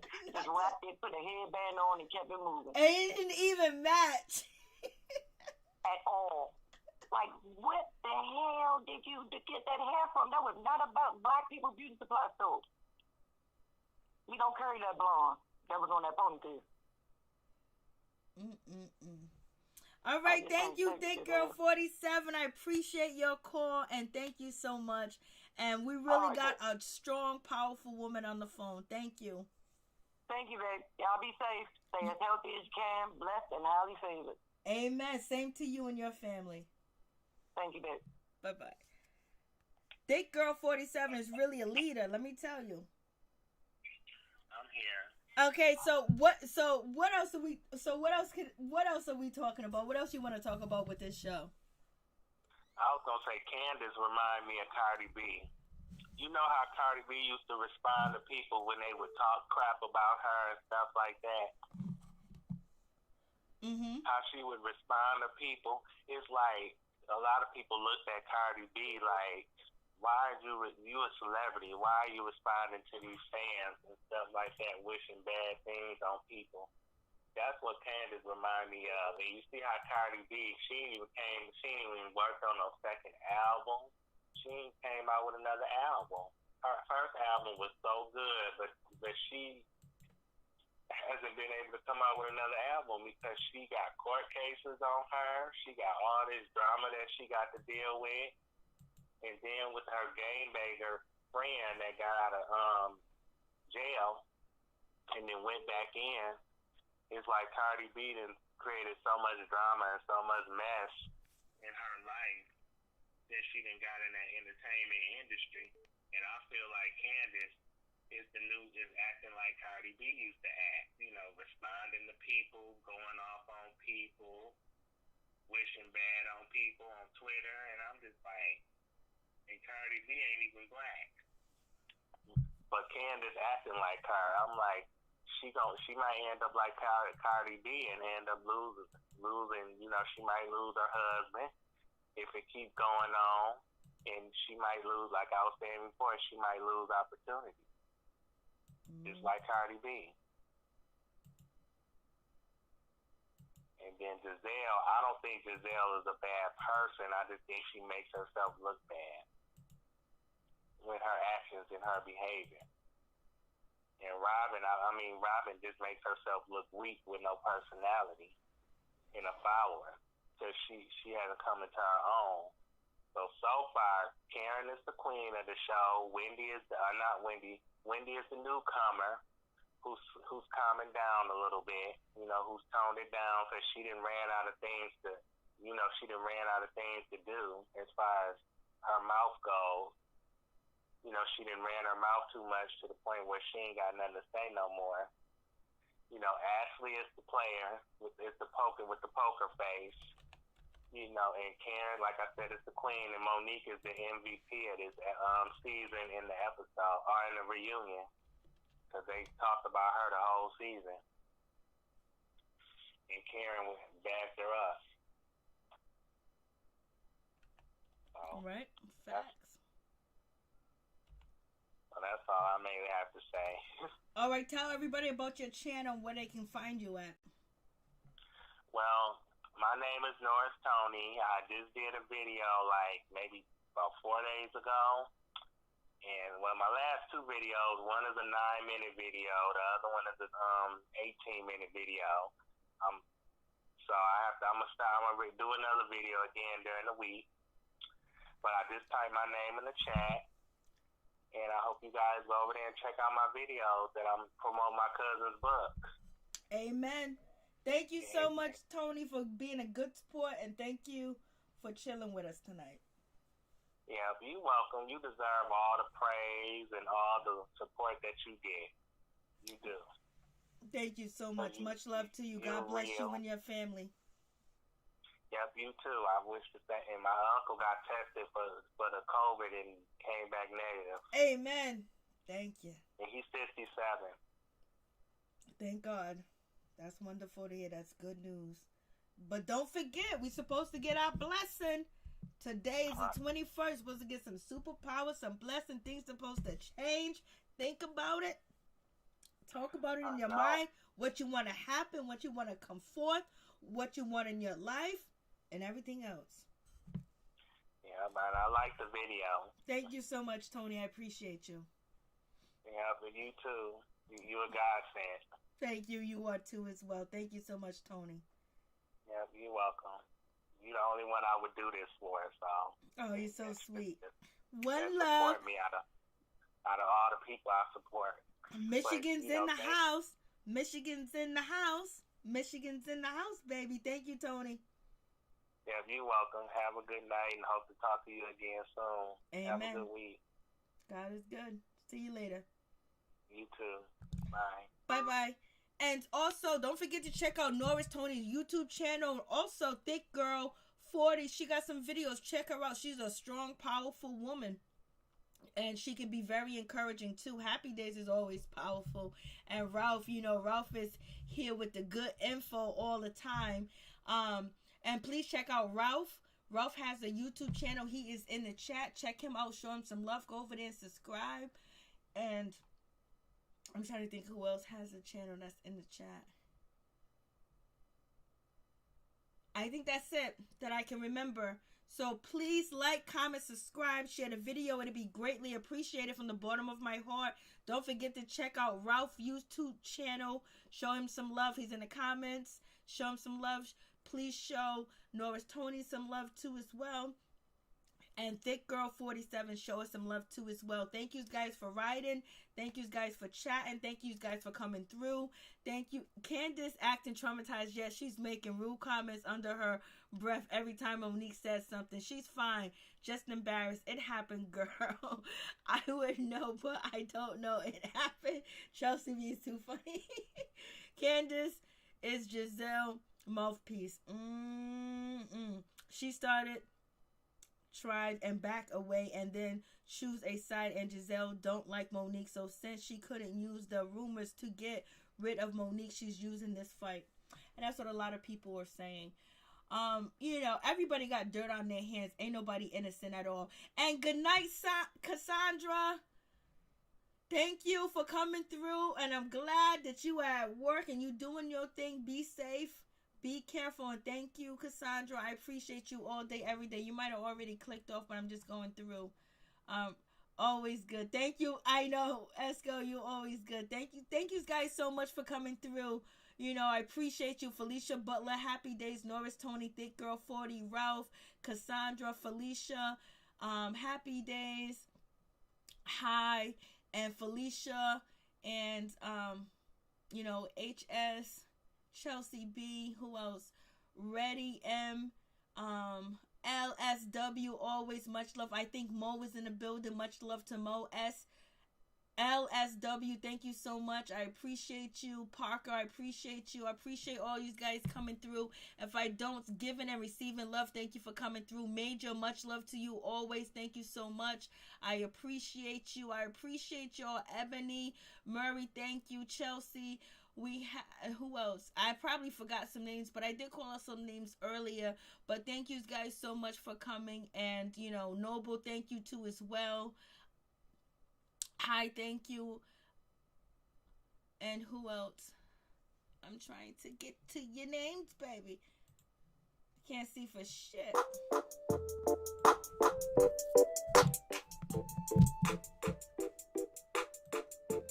Yeah, well, we went in. You guys went in the comments.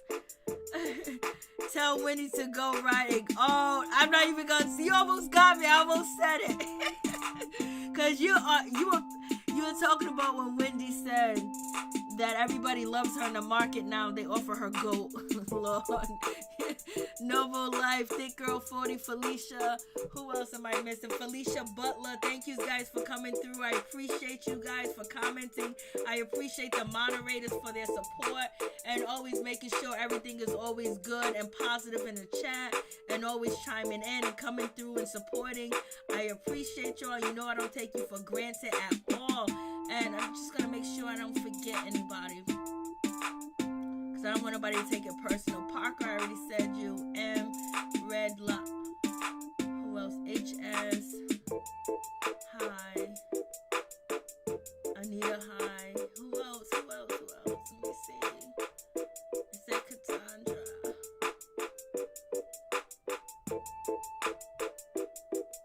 And P, thank you, P. Mason, thank you so much for coming through.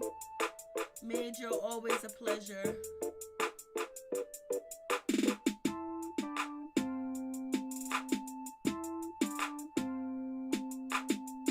Kathy, thank you. And thank you to all the callers that calls. Oh, Lord, Ralph said, Happy Days. I heard he's working on number 7, baby mama. Lord, you guys are a mess.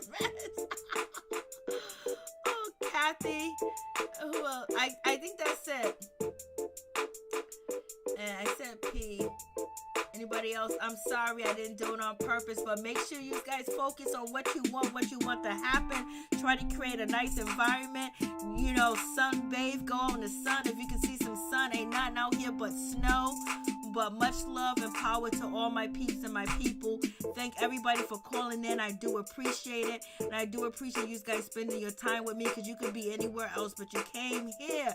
God is good every day. Thank you guys. Much love, peace, power, and protection for myself and for you guys too as well. And let's stay prayed up and let's stay, focus on the goal, whatever our goal is. Amen. God is good. Life is good. Heaven is good. The universe is good. Let me get off of here, because now I'm just right. Much love to all my peeps and my peoples.